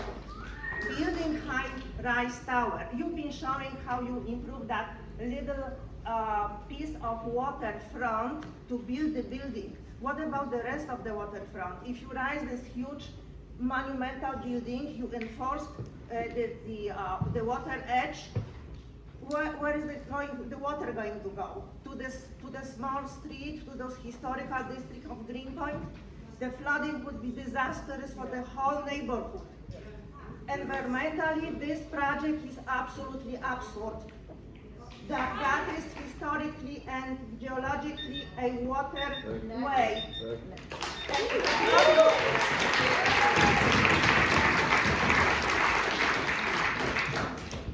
Thank you. I'm James Oshetsky. I'm a lifelong resident of Greenpoint. Up until tonight, I actually thought that street was called Quay. Yeah, I thought so. But that being said, I'm a high school social studies teacher, and I do think whether this is the plan or not, it is important to tell the story that is commemorated in the Greenpoint Monitor Museum. So whether or not this is the right way to do it, this is the plan that's on the table. And hearing broken promise after broken promises, how many mayor are we going to cite over all this time? Unfortunately, Councilman Ressler is going to be term limited very soon, right? So we need to make sure that we take action to develop our neighborhood. Just like we're in this spot right now, which was used in very different ways for very many years. It's necessary that we make sure that we get the most out of that, whether that's a museum, whether it's more affordability in housing, but we have to take those steps. Good evening. My name is Tony Oshetsky, and I'm a lifelong Greenpointer. I'm here to express my support for this proposal. I'd like to share the support of my wife, Karen, who is treasurer of the Monitor Museum, but could not join us tonight. I support the project because it's a win for our community. It's a win because we'll finally create a home for the Greenpoint Monitor Museum. The people of Greenpoint deserve to have a place that showcases this part of our shared past, which will also bring new visitors to our community and local businesses. It's a win because we will provide new housing for families in the area. The project will create over 1,100 new homes, including 460 permanently affordable homes. We need this housing. Finally, it's a win for our community because it's a win for our waterfront. The Monitor Point project will create over 50,000 square feet of public open space where none is available today. In addition, the Bushwick Inlet Park next door will all finally be able to enjoy a one-of-a-kind spot for our where the U.S. Monitor was launched.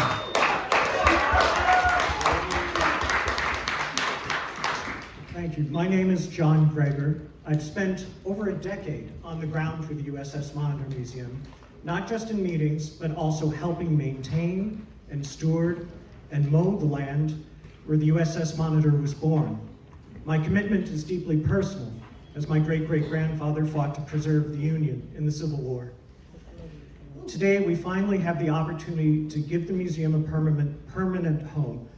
Thanks to the Monitor Point project, the museum will be able to construct its building and transform its waterfront into open space where the public will be able to appreciate the hallowed ground where the USS Monitor launched. I'm excited for the museum to finally have a home. And therefore, I respectfully ask the board to support the museum by supporting Monitor Point.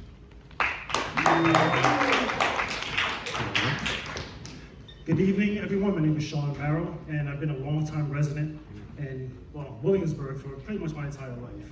And walking down the street pretty much every other day, I see my own community members homeless, working through their cars, trying to figure out what the next step is.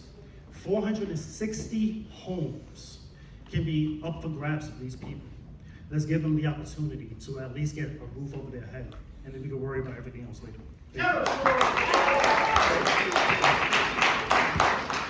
My name is Derek. I'm from Brooklyn, born and raised. This proposal seems really impressive to me. They're talking about taking land that's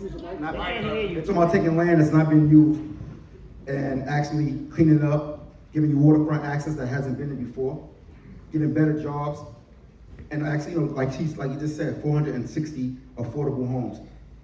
And I think that's one of the best things, and I think it's a no-brainer. Let's get this done.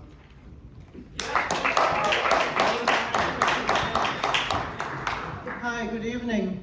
My name is Erika Yakubasa. I've been a Greenpointer since 1998. My husband has been here since '84. And I would like to see how many of you are for affordable housing. Please put up your hand. Wow, that's fantastic. I think it's so important. But the question never addressed is, how much will that affordable housing be? How much will be what will be the rent for a two-bedroom family? Okay, in Williamsburg they have luxury towers, they have some affordable housing, I just read the other day. It's a studio going from 2,000 up. I don't know what it will be for a two-bedroom apartment. So I hear affordable housing, affordable housing, affordable housing. I hear people being homeless. These people being homeless and being priced out of the neighborhood will not be able to afford the rent in this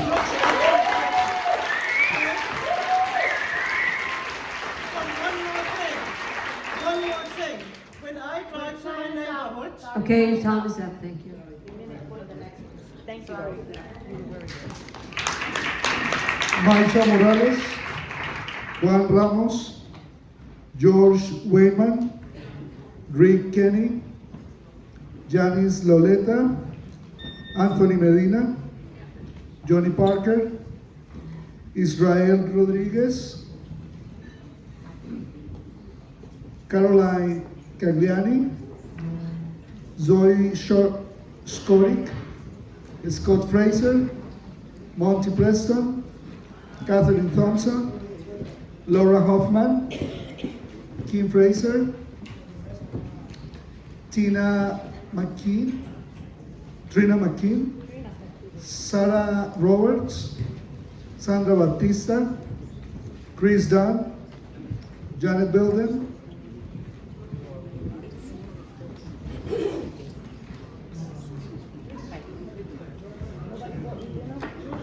Good evening, everyone. My name is Maisha Morales, Chairwoman of Southside United, HDFC Los Sures, a 53-year-old organization that has been in this community fighting for affordable housing, real affordable housing when Brooklyn was burning. If you know, you know. So, let's be honest. This is MTA land, and the MTA is looking to make money from it. That is exactly why we must fight to make sure this land serves the public good. My community has already been displaced. My family's been in this community since 1941, and we're struggling. We're struggling to hold on. The families who built North Brooklyn, that's who I'm talking about. We're in the middle of a housing crisis, and we cannot afford to lose this opportunity. Monitor Point includes 40%, let me be clear, real affordable housing, okay? With homes starting as low as between 35 and 40% of the AMI. Anything else is Section 8. So I want us to understand, that is very low income. And that happened because the developers, and if anybody knows who I am, I give developers hell. You know that, Lincoln. I want to make it clear that it is important that we support real affordable housing and waterfront protection. Thank you.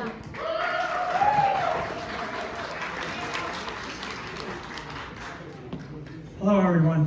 My name is George Wyman. I'm the Vice President of the Greenpoint Monitor Museum.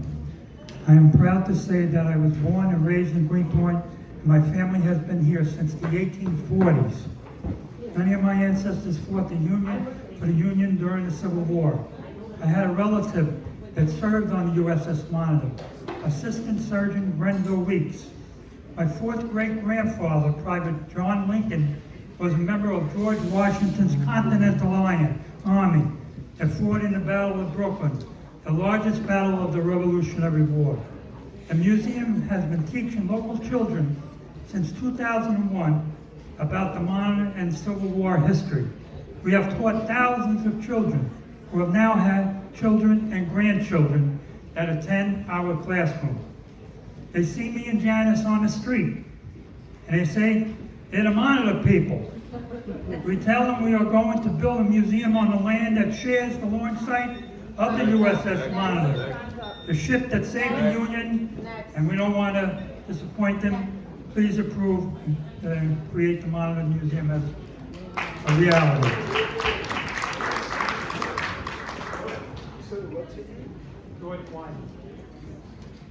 There's another Wyman here. This is Janice Loretta Wyman. My husband is spoke.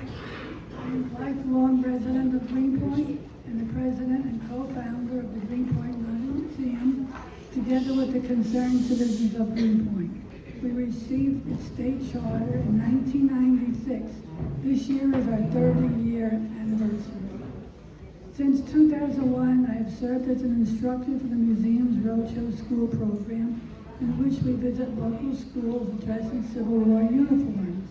The museum has a classroom, our own classroom, which was given to us by the city for MS 126 John Erickson School. We seek to awaken students' interest in history and engineering through the story of the USS Monitor. In 2003, recognizing how hard working, land was donated to the museum by Motiva Enterprises to be the site of a permanent museum building. Time's up. Time's up. Thank you. The museum's future depends on the community board. We request that you approve it.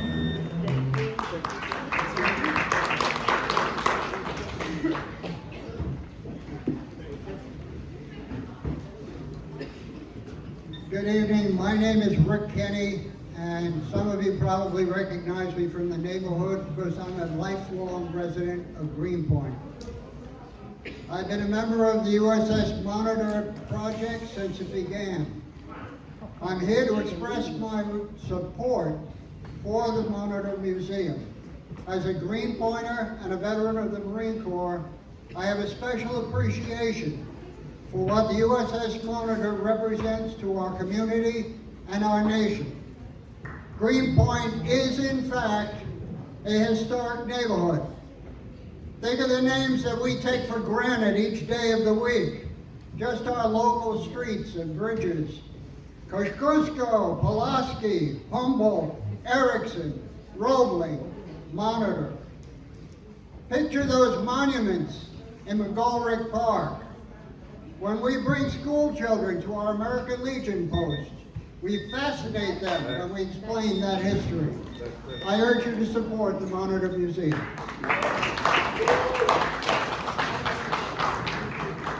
Good evening, people. My name is Johnny Parker. I was given a statement to put out. I'm going to deviate a bit. In regards to, if you see Local 79, I represent, like Mr. Bronte, I represent Local 79, which we overall represent La Union. All right, if you ever see anything that has something to do with Local 79, all right, we are all about affordable housing. We're all about producing jobs. All right, we're not about breaking up communities. We're not about breaking up restoration. We're all about the environment. And when we have developers go against that, Local 79, all right, they jumps in with both feet. Okay, so one thing, if we are out here, all right, we're out here for the benefit of you guys. All right, we're out here for the benefit of us. Although we are for all neighborhoods, we're for all citizens, all right, of New York, of Pennsylvania, of everywhere where La Una has a footprint, and especially New York where Local 79 has members as part of your community, all right, who want to do well. Thank you. Thank you. I've just been asked, I've been told that people in the back are having trouble hearing, so I'd ask if you can keep the talking down in the back, and then also when you speak right into the microphone and speak loud enough so people can hear you. Thanks.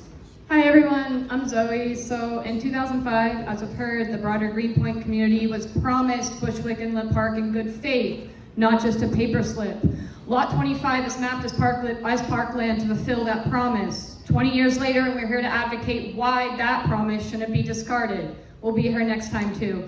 Public land is already scarce. This project actually decreases open space. Did you know they include in their calculation a park 0.8 miles away they can't even promise? Why take away green space that offers needed relief and play for current and future generations? Evidently, our community cares more about health than decorative sidewalks. We shouldn't break this promise for gentrification. Look at how they calculate affordable. We shouldn't break it for increased burdening of marginalized persons. We shouldn't leave people behind. We shouldn't break it for potential exposure to toxic materials, and we shouldn't break it for a project that never considered a just community-first alternative. This isn't about picking sides over poor planning. It's about protecting our well-being, not private pockets. We see through the pitch. Keep the promise. My name is Anthony Medina. I support this project here because it's great for the community and we need it. I'm tired of getting people get thrown out their houses. This is terrible. It's a terrible thing. We have to be together on this, regardless of your point of view. We have to be together. We have to do the right thing so this community could get built up and be number one once again. Thank you.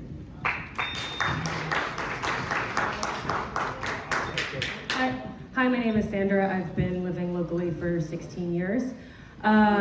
In the past year, I've started to work as a street tree care steward, and I've even become a care captain. And doing this work, you realize that those trees are some tough New Yorkers. They're living in isolation. And when I hear Gina talk, it's really cute because she's talking about all the things that we want to hear, invasive species, native species. But like Lincoln Ressler said earlier, it's like garnish, it's not a park, and it won't sustain. Birds aren't hearing your message, they're gonna die cladding to your buildings, and they forgot to meet the squirrels over there on your little patch that you provided for them. I'm sorry I have to break into humor because this is ridiculous. If you do care about wildlife, let's start talking about wildlife corridors. Let's start talking about depaving. Let's start talking about public transit on main corridors and taking out side streets so that we can make it for plant life, for ecology. This is not ecology, this is not relationships.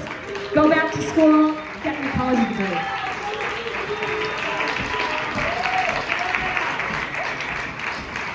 I just want to say thank you to everybody who's come up and spoken. This is difficult, and I respect all of you for your bravery. I urge this board to reject the Monitor Point development as proposed. New York is facing an urgent, immediate climate threat from extreme rainfall and flash flooding. To mitigate this damage, New York's rightly spending millions of dollars on resiliency infrastructure across the 5 boroughs. 2 people lost their lives in October to the floods, and many more will. Damages for the next big storm are estimated to exceed $20 billion. Do you live in an apartment on the first floor or in the basement? Yet this board is considering approving a development that would constrain Bushwick Inlet's existing and future resilience capacity. How can we justify constructing wetland resilient infrastructure in other neighborhoods while forgetting about our own? Monitor Point adds nearly 3,000 new residents to an already overbuilt, flood-prone neighborhood without any infrastructure upgrades. What happens in the next emergency? We demand that the DEIS seriously consider alternative action for the best and greatest use of public land for public good, expanding Bushwick Park into an integrated wetland park for resiliency. Thank you.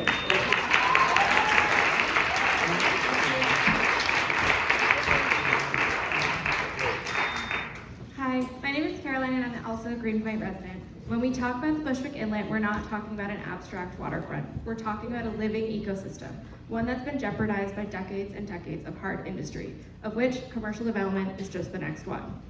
We're lucky enough to have community members who actively monitor 4 living docks with 16 oyster research stations on a regular basis in the inlet. Each time they pull these cages up, they're delighted to report oysters growing, filtering water, and supporting abundant marine life that depend on this fragile habitat. That work tells us something critical. The hard work of ecological recovery is actively happening. Building a massive structure that's less than 100 feet from the waterfront in a vulnerable floodplain undermines that progress. Any progress we've made to protect this unique and precious resource in this specific plot. Increased wave action, shading, runoff, significant construction debris, etc. Read the DIS. and hard industry threaten this condition.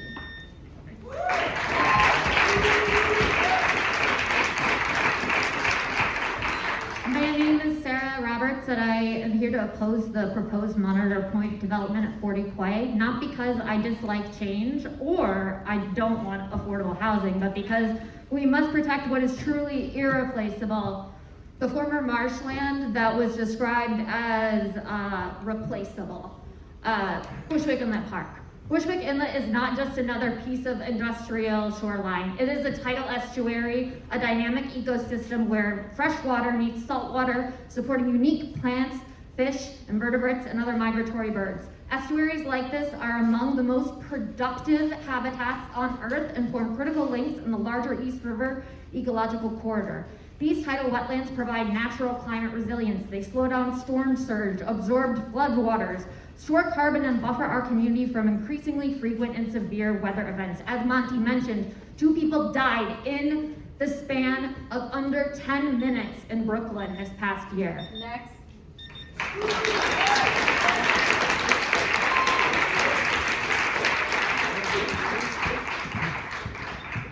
Hi everybody, we're Save the Inlet, and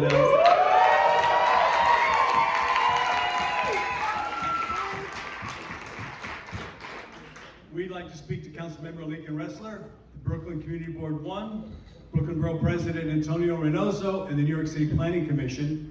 4,747 people have signed our petition on Action Network telling you to save the Bushwick Inlet.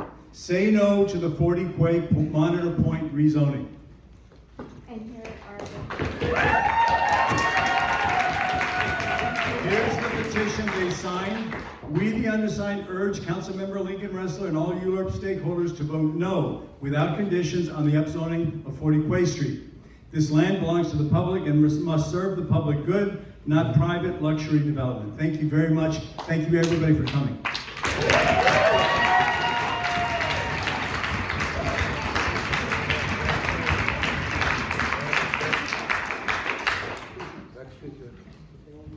Hi everybody, my name is Catherine.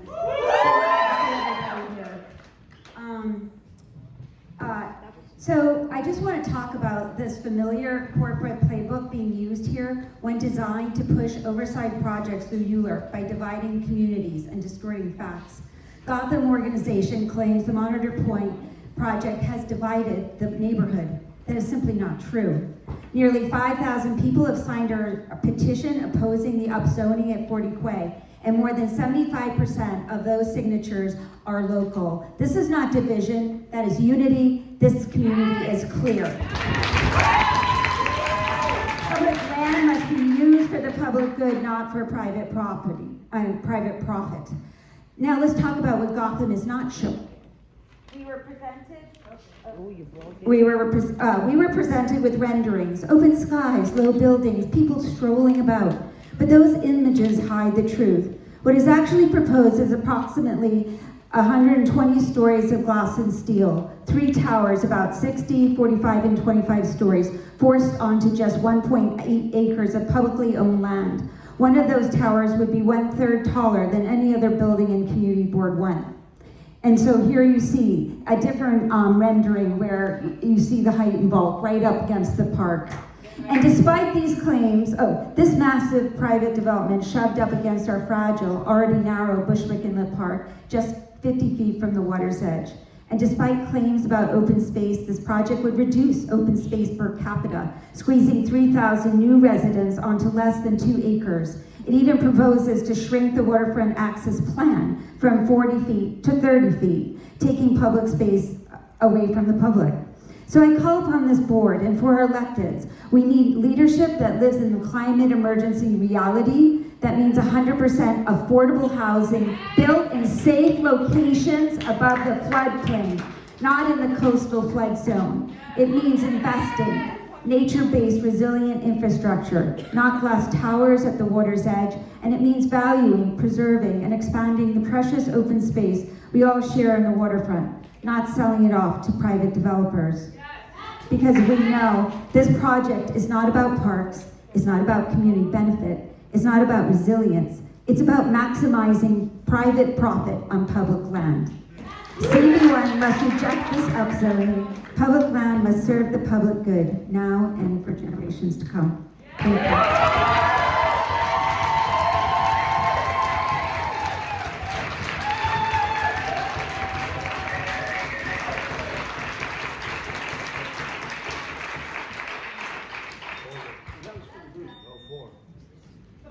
Monitor Point is the ultimate in bad city planning. It adds more than 1,000 mostly luxury apartments to an already overbuilt waterfront on a coastal flood zone with oh so many more towers to come. Gotham's 3 towers, just 50 feet from the water's edge of Bushwick Inlet, will take about 4,000 truckloads of cement to build. Cement that will devastate our waterfront's resiliency during a climate emergency. If you live here, and you have seen your basement flood during a rainstorm, you ain't seen nothing yet. We've seen our waterfront get gobbled up, skyscraper after skyscraper, without any infrastructure upgrades. From Newtown Creek all the way south to the Williamsburg Bridge, thousands of local residents who signed our saving petition see Monitor Point as the last straw that breaks our backs. A smoke and mirrors development that will line Gotham's pockets on 1.8 acres of public land we so desperately need for flood protection and green space. Thank you all very much.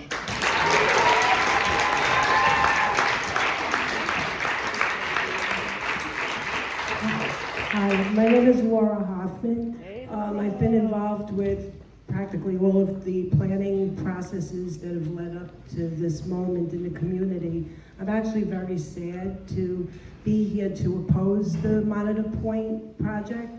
Since my father, my children, we were all involved with the Monitor. We still support the Monitor Museum, but in good conscience, 65 stories? No way, we can't handle this in any way.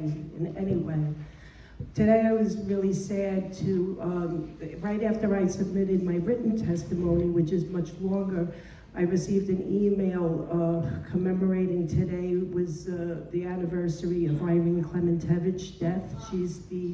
She was basically the Erin Brockovich of this neighborhood. And I thought to myself, gee, I wonder how she would speak today. Would she support the Monitor Point, or because she hated those high rises too. So, but I just want to mention remembering her too today. Thank you.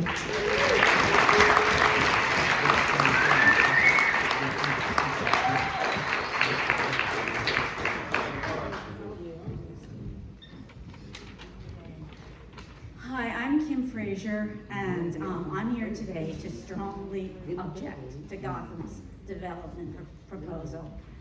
I believe that the 2005 rezoning had solved the question. Stealing air rights from land that was designated parkland is a crime. This zoning is sacred to me. You should not be able to steal it and then upzone it because you want to have some towers. Greenpoint has been used for other people's projects forever.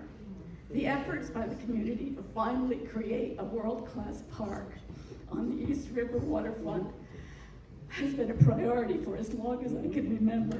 We are in desperate need of open green space. I'm talking about parkland and not sidewalks next to small children's playgrounds. I think it's time for another Central Park, something magnificent. This is the East River.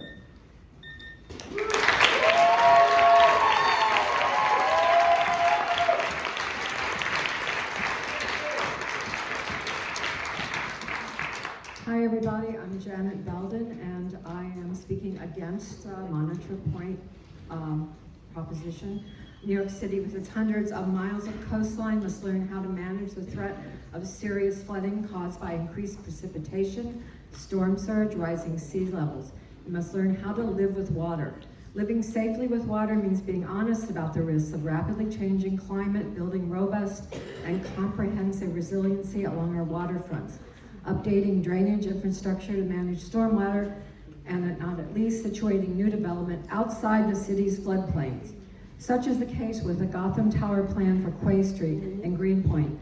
By allowing this flood-prone quasi-public property to be used for residential development, the Department of City Planning is putting residents and the surrounding neighborhood in harm's way. It is also risking millions in uninsurable property damage and removing critically needed public waterfront access and open space. This building simply does not belong there.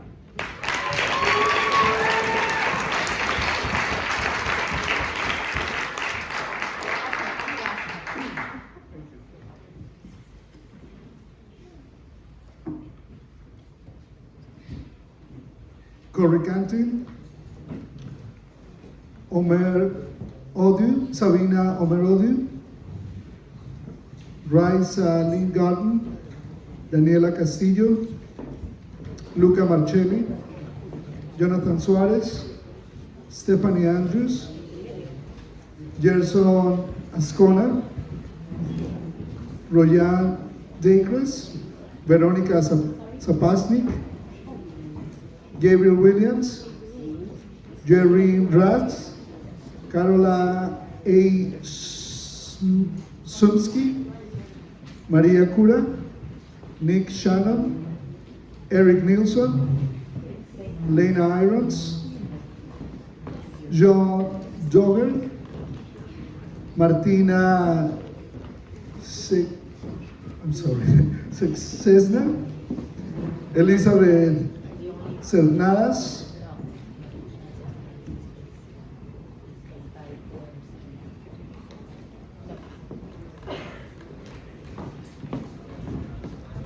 Good evening. I'm Corey Canton, an 18-year resident of CB1. Since I moved to our district, we built 26,000 units, more than any other district in the city without any infrastructure or plan. I joined the land use committee so I could understand what was going on. I learned that New York City doesn't have a land use plan. We have a housing crisis, we have a climate crisis, and we're approached with piecemeal developments which claim to solve our housing problems without providing infrastructure, building towers instead of resiliency. There is a prevailing belief that more supply will lower rents. But my experiences in this community is that is not the case. So I did some research. Between 2020 and 2025, New York City lost 300,000 residents while adding 110,000 housing units. Yet the average rent raised 18.1%. In Greenpoint, the district with the most new development, the one-bedroom rents went up 40%. Over double what the New York City average is. We need to stop piecemeal rezonings that rely on for-profit developers to fix our housing crisis. It isn't working. Community Board 1, we need to vote no. Thank you.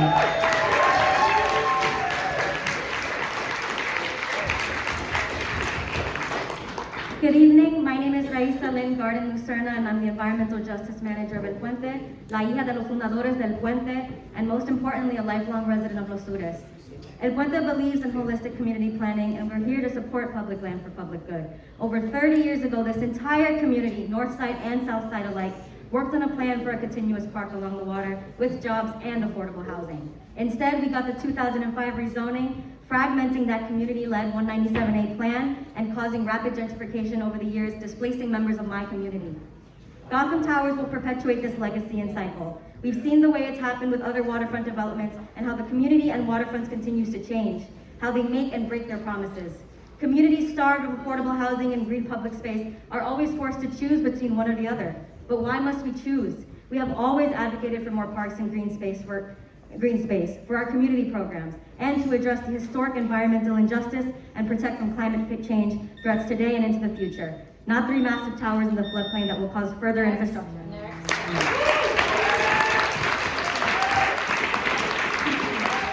Buenas tardes, soy Daniela Castillo, también del Puente. As Raisa was saying, there's no doubt that we need more housing, but housing that is truly affordable and prioritizes generationally displaced and local residents, with rents reflecting the true cost of living for our working families and seniors to be able to live dignified and comfortable lives.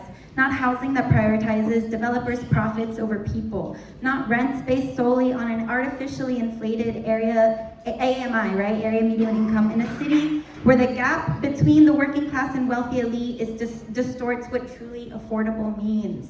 40% of affordable in comparison to what is long overdue for this community, unfortunately, is not enough. Public land should be for public good, so why not be 100% affordable from the state, utilizing state funds for our community? We must stop doing the things things the way we always have. Without compromise, we must be visionary in how we decide the future of our community. We must be bold in how we fight and what we demand. Thank you.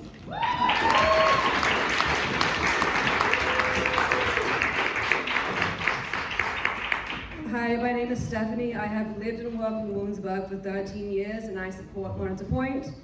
So many people are being forced to move away from the area because they can't afford to live here. In the current market, what is deemed as affordable isn't affordable at all because many units have traditionally come with an income requirement of 130% of the AMI. For a 3-bedroom household, this is an annual income of about $190,000 and an apartment rent of $4,700 for a 2-bedroom, which is not realistic for many families. Monitor Point delivers 460 permanently affordable homes that are actually within budget for these families, as the income requirement for a 3-bedroom household falls to $87,000 at the 60% AMI and $58,000 at the 40% AMI bracket. For a 2-bedroom home, these rents today are $2,200 and $1,400 respectively for a 2-bedroom home. This alone warrants my support for Monitor Point, and I hope they can join me too. Thank you.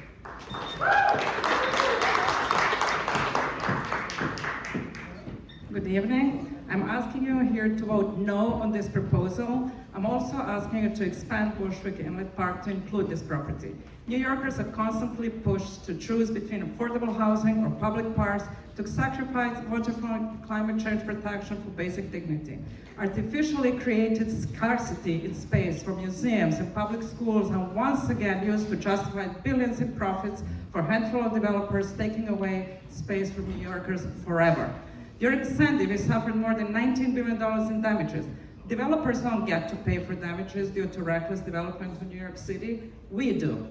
And it's deeply heartbreaking to hear union leaders supporting big real estate projects, knowing that revenue and big developers constantly support politicians who are undermining the power of union.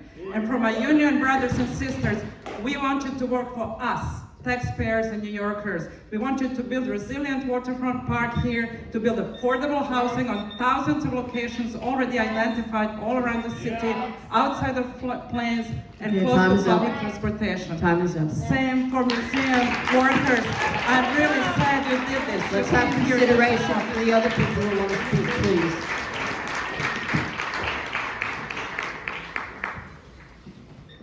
Good evening, community board members and neighbors of Greenpoint and Williamsburg community. My name is Jonathan Suarez. I was born in Elmhurst, Queens 40 years ago. I've been living in New York my entire life. My family and I were rent burdened when we started our family 20 years ago. We were paying $1,500 in a studio basement in Aspen when we were finally called up for the housing lottery. We ended up moving to the waterfront. We now live in a 2-bedroom unit facing the city. And a lot of you have said that this isn't going to produce affordable units, or you want to know how affordable the units are. Right now my family pays $1,168 for a 2-bedroom apartment on the waterfront. And that's not an accident. That was the work of a developer, Gotham actually, because I live in Gotham Point, making a building and a community getting behind it to have that building built.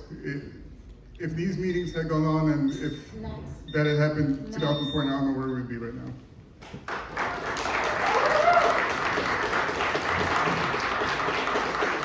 Good evening. My name is Jason.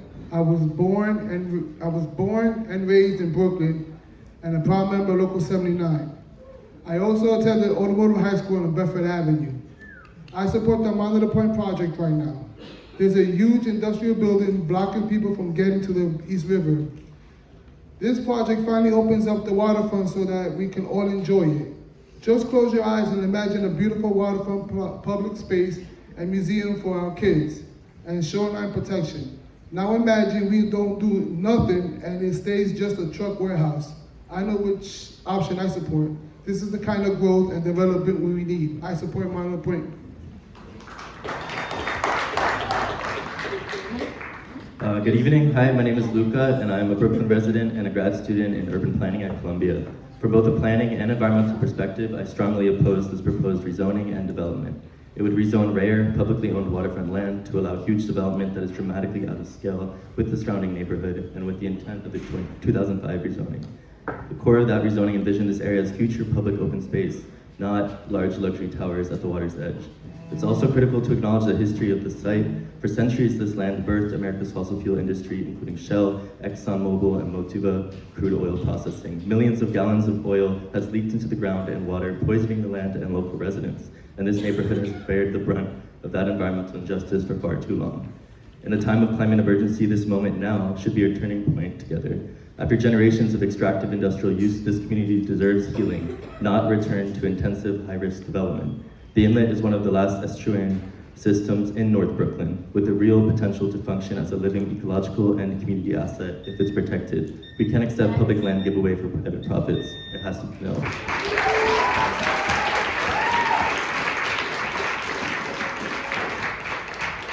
Hi, my name is Maria Cura, and I'm a lifelong resident of Greenpoint, and I say no to the proposed upzoning. The requested spot rezoning is a betrayal of the 2005 waterfront rezoning. It sets a dangerous precedent. It was a negotiated agreement that Greenpoint had accepted with the explicit understanding of what the density would be, and this would undermine that agreement and establish a dangerous precedent for any developer to come and go project by project for private benefit. The second reason is that the proposed spot upzoning would exacerbate Greenpoint's already stressed infrastructure. The development is in a known flood zone, the density that would further strain an already overburdened sewer system. The project's design would displace the water into the public parks and also into the private homes of Greenpoint residents. So I say no to the upzoning, and the site should be continued to be developed as of rights. Thank you.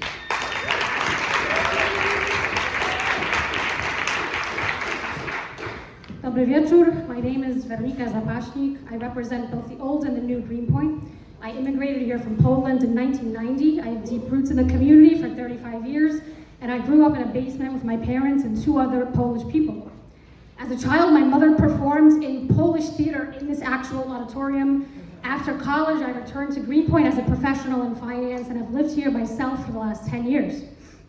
I strongly oppose the Monitor Point project because I've lived through the consequences of overdevelopment.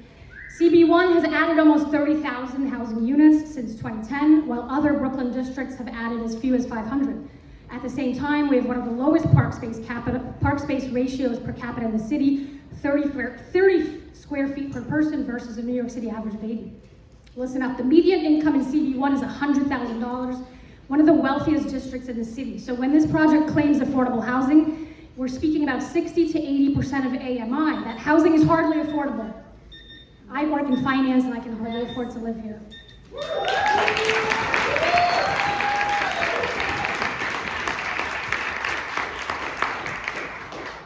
Hi, my name is York Nilsson. Thank you for giving us time to speak here. I'm born in Brooklyn. I live in Brooklyn now, and I'm here in support of this project. Throughout my entire life, New York City has been a perpetual housing crisis.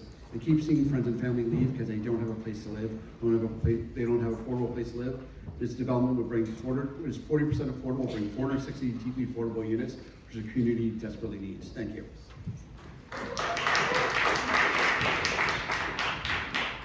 Hello, my name is Nick Shannon. I'm a landscape architect and 9-year resident of this neighborhood who runs along the waterfront. I'm not against housing, but where we develop matters, and I'm against this development. This site is the perfect opportunity to build a robust public park at the northern terminus of Bushwick Inlet Park that doesn't maximize building footprint and narrow our public access while adding 3,000 new residents in a floodplain. I challenge the notion that the only alternative here is to let the shoreline degrade, and advocate for connecting people directly to the water, not severing their connection to it, for restoring the ecology of the shoreline with wetlands that buffer wave erosion and adapt to sea level rise. Bushwick Inlet is an ecological jewel, and it used to be a marsh. Let's not turn its vulnerable edge into a steel wall that will lock the shoreline in place for the next century.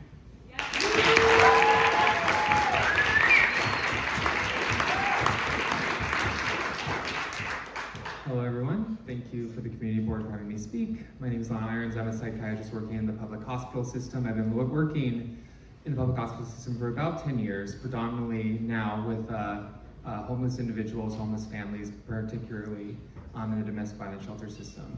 And I've spoken at the community board before about this particular issue. These families need more housing here. The city gives them vouchers, it gives them all these different things, and yet they still can't find units because there's not enough units. It's something that we need desperately in this city. And pushing this project out for another 10, 20 years to hopefully maybe find a better deal when the MTA won't sell the land, the museum won't sell the land. The federal government has been cutting funding for affordable housing, public housing, all that stuff. With the already public housing that we already have, tens of billions of dollars deferred with maintenance. I'm not sure where the money's going to come from to subsidize more housing beyond what we already have here. 35% MI, 40% MI is great. We should accept it, and I support this project.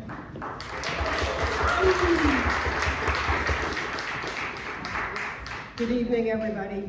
My name is Carol Sumsky, and it has been my pleasure to participate in many of the Greenpoint Monitor Museum's events over the last 23 years.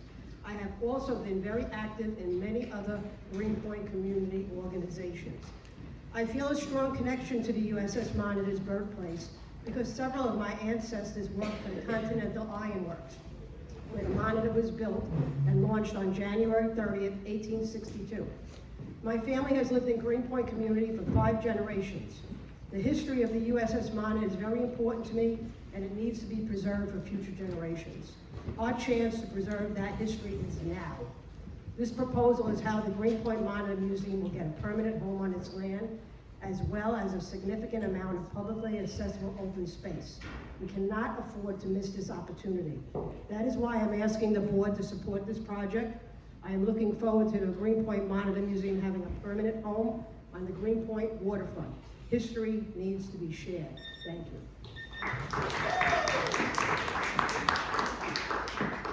Hi, my name is Joan Doherty. I've been living in Greenpoint, Brooklyn, since 1997, and I'm speaking in major opposition to the proposed upzoning of state-owned land along the Greenpoint waterfront. In 2005, under the Bloomberg administration, we all know that Greenpoint was comprehensively rezoned. Nearly 20 years later, that rezoning has still not been fully built out, and its full impacts on infrastructure, housing, quality of life have not been realized. Until that process is complete, this community should not be asked to accept additional upzoning. This proposal is particularly troubling because the land is owned by New York State. Public land should serve the public good, not be leased for 99 years to a private developer proposing 3 very tall towers just 50 feet from a public park that this community has fought for over 30 years to secure. Greenpoint has already absorbed significant change. We're not against change. We're just asking the city and the state to honor existing commitments, pause further upzoning, and ensure that public land is used for the benefit of all.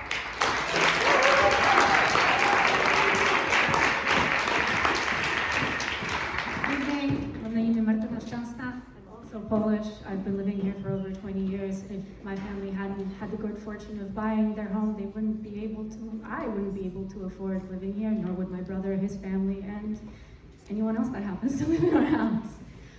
When they say 40% and they say that they're the first place rezoning to offer that is a lie. BMT settled on the same number.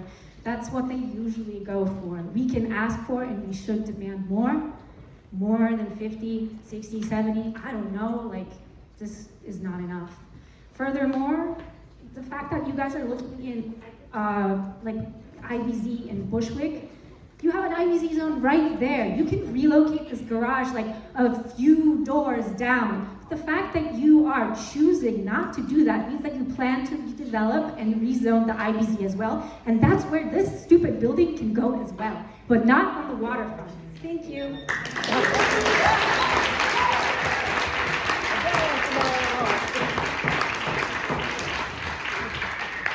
Hi, my name's Gabe. I'm a 20-year Greenpoint resident. I'm a union carpenter, and I think 65 stories is way too much. We have a bunch of big new buildings on the waterfront, but it's not really helping us out much. The businesses that I like, Silk Road, for example, and the Garden, have shut down since those buildings have come in, and I don't think we need more of the same.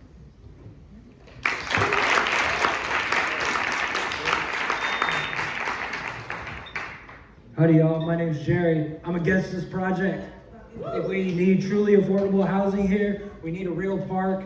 Myself, I love Brooklyn and I love Brooklyn history, and I really hope we can get a killer monitor museum, but we cannot have any more Lux Towers. I'm through with that. We're being suffocated with this nonsense. I urge you to vote no. Please.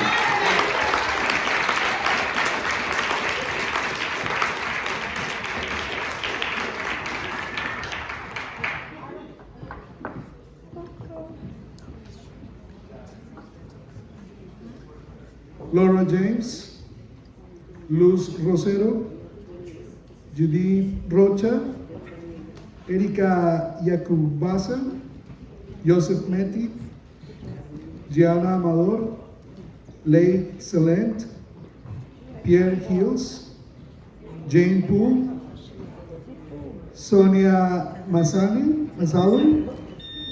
Susan Albrecht, Nicholas Isaacson, Lauren Roper, Tom Hameline, Chris Loslo, Kevin Hickey, Andrew Lehe, Marisa Bowie,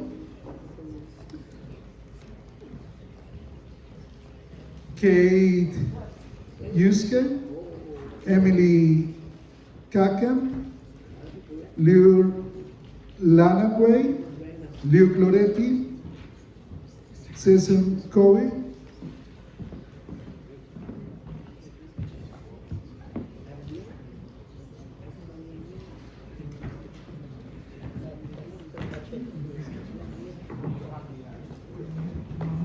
Corley Hay.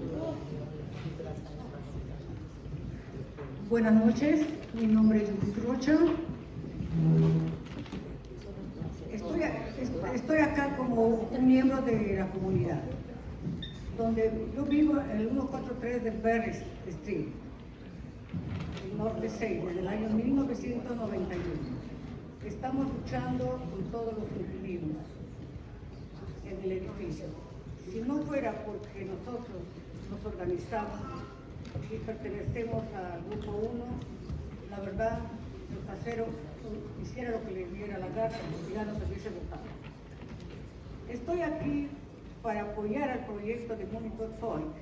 Este proyecto agregará más de 460 viviendas, realmente accesibles para personas, accesos a recursos y familias trabajadoras, que me incluyo yo. A nosotros nos importa también el acceso a parques, pero si no podemos vivir en esta comunidad, ¿quién será el que se beneficie con estos parques? Le pido a la Junta Comunitaria que apruebe este proyecto. Muchísimas gracias. Want me to translate properly? Good evening, my name is Judith Rocha.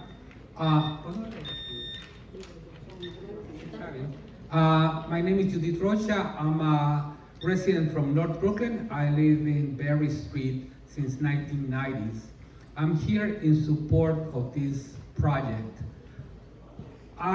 With my neighbors, we've been fighting our landlord because he lacks repairs, he doesn't want to give us proper leases, and he just wants us out. If it wasn't because we organized, if we fall back, she wouldn't be here. She also organized and became a member of United Neighbors organization made of grassroots community members that fight for affordable housing and anti-displacement. She's here supporting the project of Monitor Point. This project will add over 460 affordable units of affordable housing for people like her and her family, fixed and low-income families. She also cares about open space, but she wonders if she cannot afford living here for her family. Those parks are for who? Not for her, not for people like her. Thank you. I also have seen it, but she's like, want me to submit it, or what do you want me to submit? It's submitted, yes, definitely, definitely, thank you.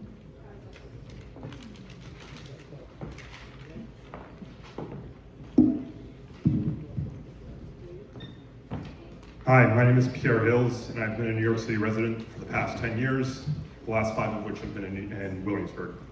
It is no surprise that New York City is in the midst of a severe housing crisis. Our residential vacancy rate is currently 1.4%. Housing policy experts claim that a 5% vacancy rate is the sign of a healthy housing market. This preserves affordability without reducing developer incentives to build new housing, avoiding potential future housing shortages.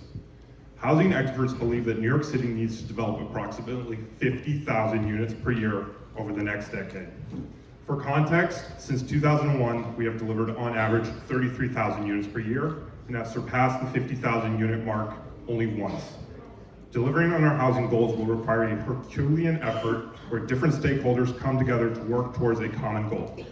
Monitor Point's promise of building 1,150 units, 460 of which will be designated permanently affordable, helps us work towards this goal.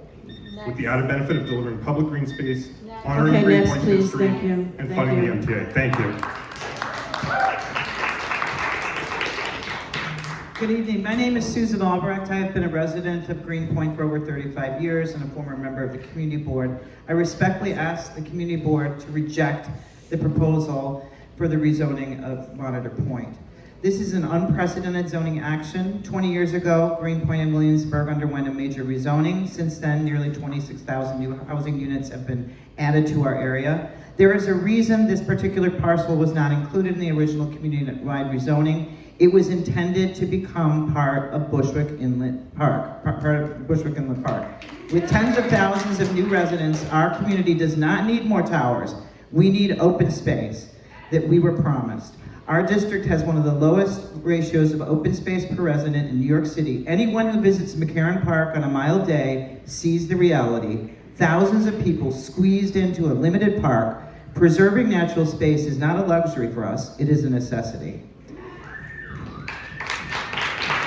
I want to see what else I want to say. And you know, as others have said, reclaiming this property later will not be possible.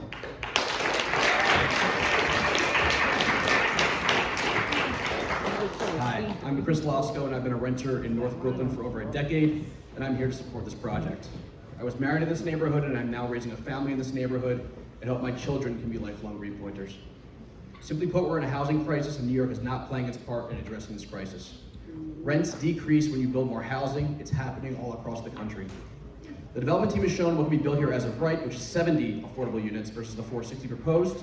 Some people have expressed their disapproval that this is not majority affordable, but it's important to note that the additional density beyond as of right is 50% affordable. That's 400 additional affordable apartments. Politicians who are term limited have proven no action on this site for public good for decades. How much longer will we allow this to be the case? The status quo is unacceptable, and this is an actual plan that I believe will improve the quality of life for my children, the surrounding community, and provide over opportunity to 1,000+ residents in the 460 apartments in need of quality affordable housing in a neighborhood that seemed unattainable to them otherwise. That's in addition to delivering a public park and significant community facility. Hi there, I'm Drew. I'm a Williamsburg resident.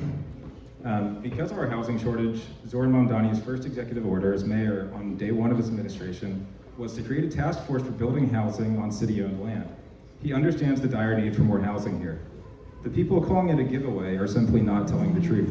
The developer is paying the city hundreds of millions of dollars, so the public good for public land is the hundreds of millions of dollars the public gets. Building more housing has been proven to lower rents, and New York has not built much in the last 15 years. The MTA is facing a massive budget shortfall, and the NIMBYs here just don't seem to care about the MTA or transit issues in our city. I know that the developer is giving lots of money to support the waterfront infrastructure, but none of the opponents of this project have explained how building a tall building in an already built-up area would destroy the waterfront. There's nothing more environmentally friendly than multifamily housing near transit because the residents support transit instead of driving cars. Everyone here opposing this project is opposing hundreds of affordable housing units. My eyes have rolled into the back of my head listening to these middle-class white NIMBYs standing in opposition to blue-collar neighbors. Thank you.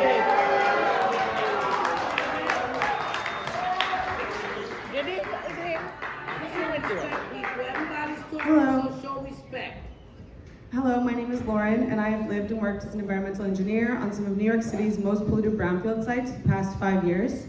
It's because of this that I'm against this upzoning being discussed tonight, and I asked the community board to reject it. When I first started, I was so excited that most of my sites were right here in Greenpoint along the East River waterfront. There were so many sites that we had to name alphabetically to keep track, like parcel A, parcel B, etc. I was so motivated to clean up this land and return it to the public, but now when I walk around, every single one of those sites I worked on 5 years ago is a high-rise luxury apartment building with just enough affordable housing to give these private developers who built it a nice tax break. Meanwhile, I watch them tiptoe around environmental monitoring requirements and hollow promises like using union labor during construction. These projects are built as fast and cheap as possible in order to save shareholders money, period, end of story. Greenpoint needs remediation, and there are millions of gallons of contamination still in the ground that do need to be cleaned up. We do need affordable housing, but I know there are plenty of sites on private land all over the neighborhood that could host a building of this size.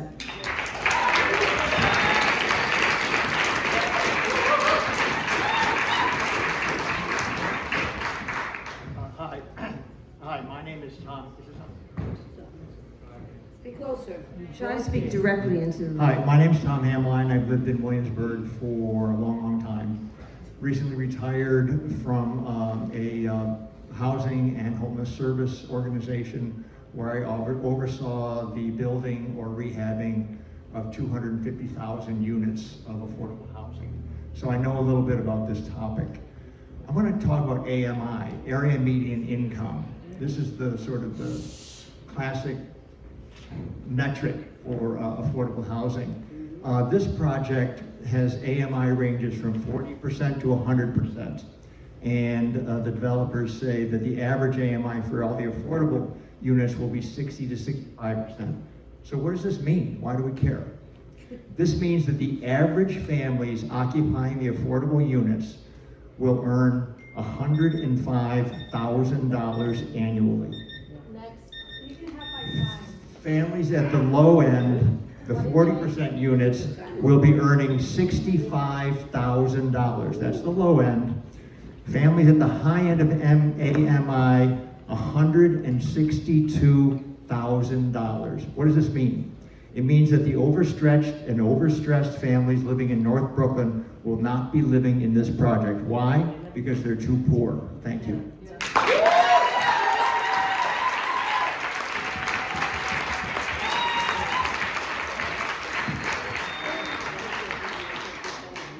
Good evening. Good evening. My name is Luke Levanway. I live in Fort Greene, and I have been a resident of New York City for 13 years.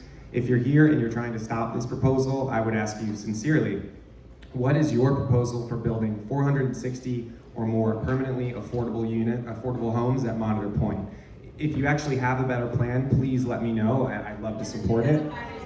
If you're not working seriously to build out affordable housing across the city and only show up to block housing proposals in your neighborhood, respectfully, I say, that is not a very nice thing to do.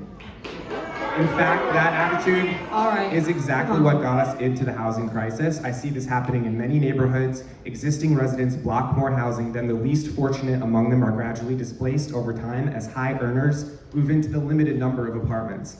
By the way, no proposals are resisted more strongly than 100% affordable proposals because the people who live in affordable housing are seen by too many of us as undesirable. Please approve it. Thank you.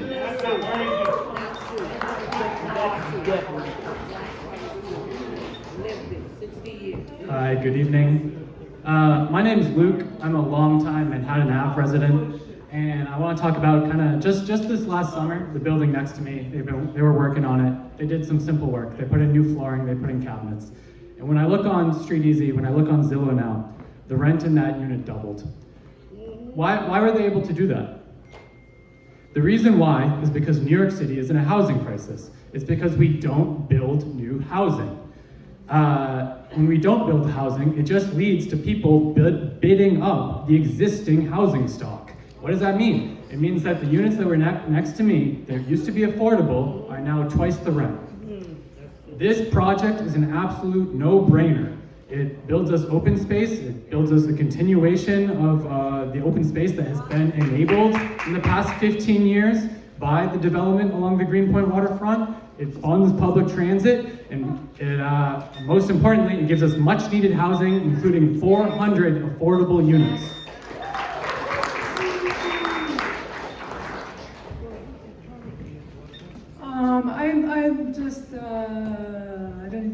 say. I have a little thing, it's late in the day, but these young people that are calling us NIMBY, most of us, we're not looking at this project as one neighborhood issue. We're looking at a comprehensive community. We've all fought the power plant for 8.5 years.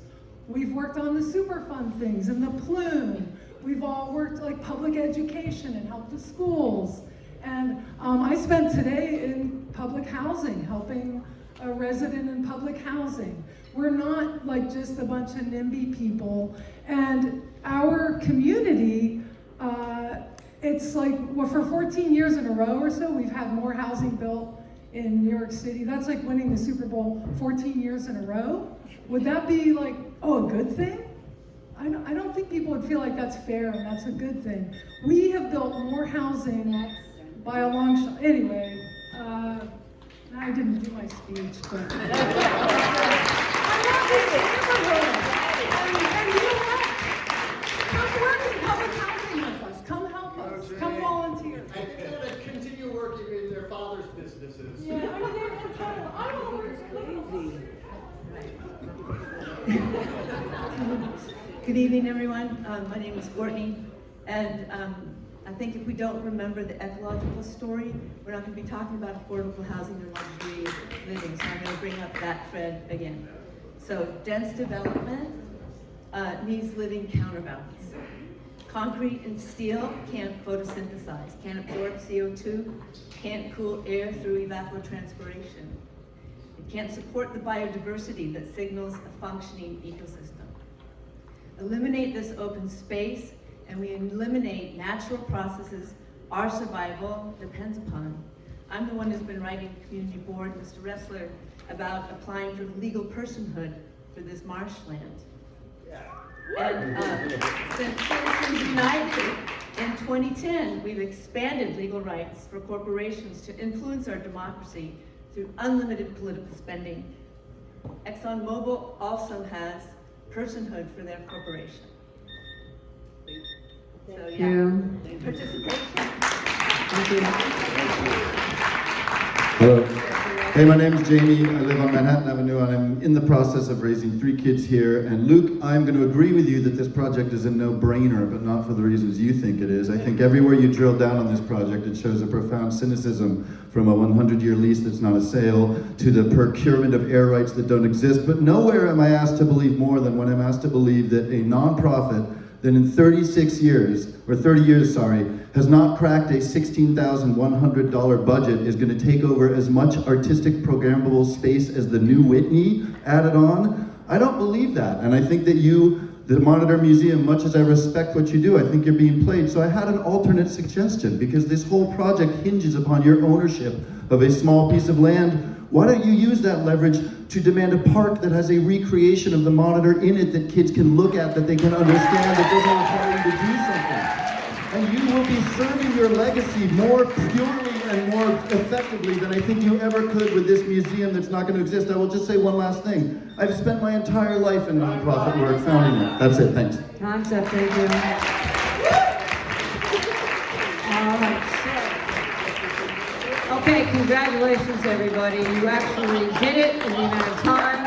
You were respectful for each other, as I said I knew you would be.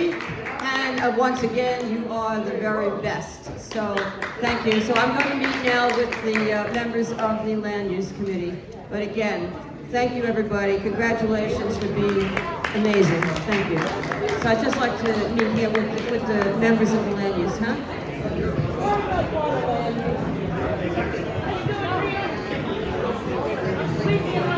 We're not.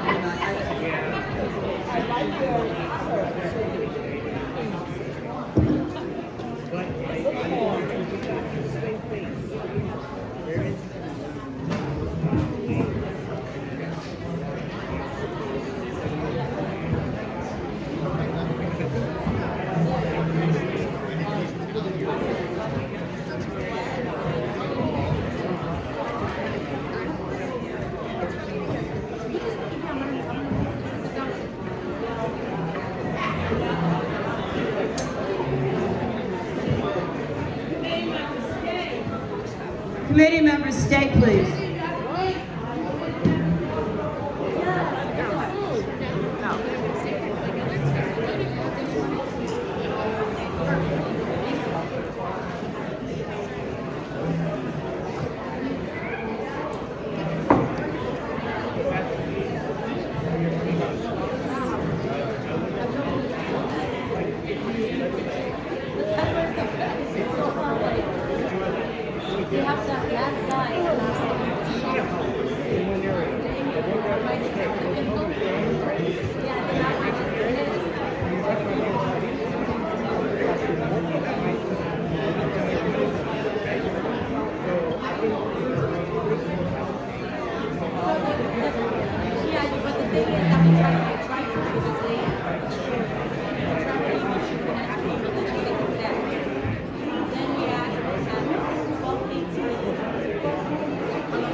Should we continue to?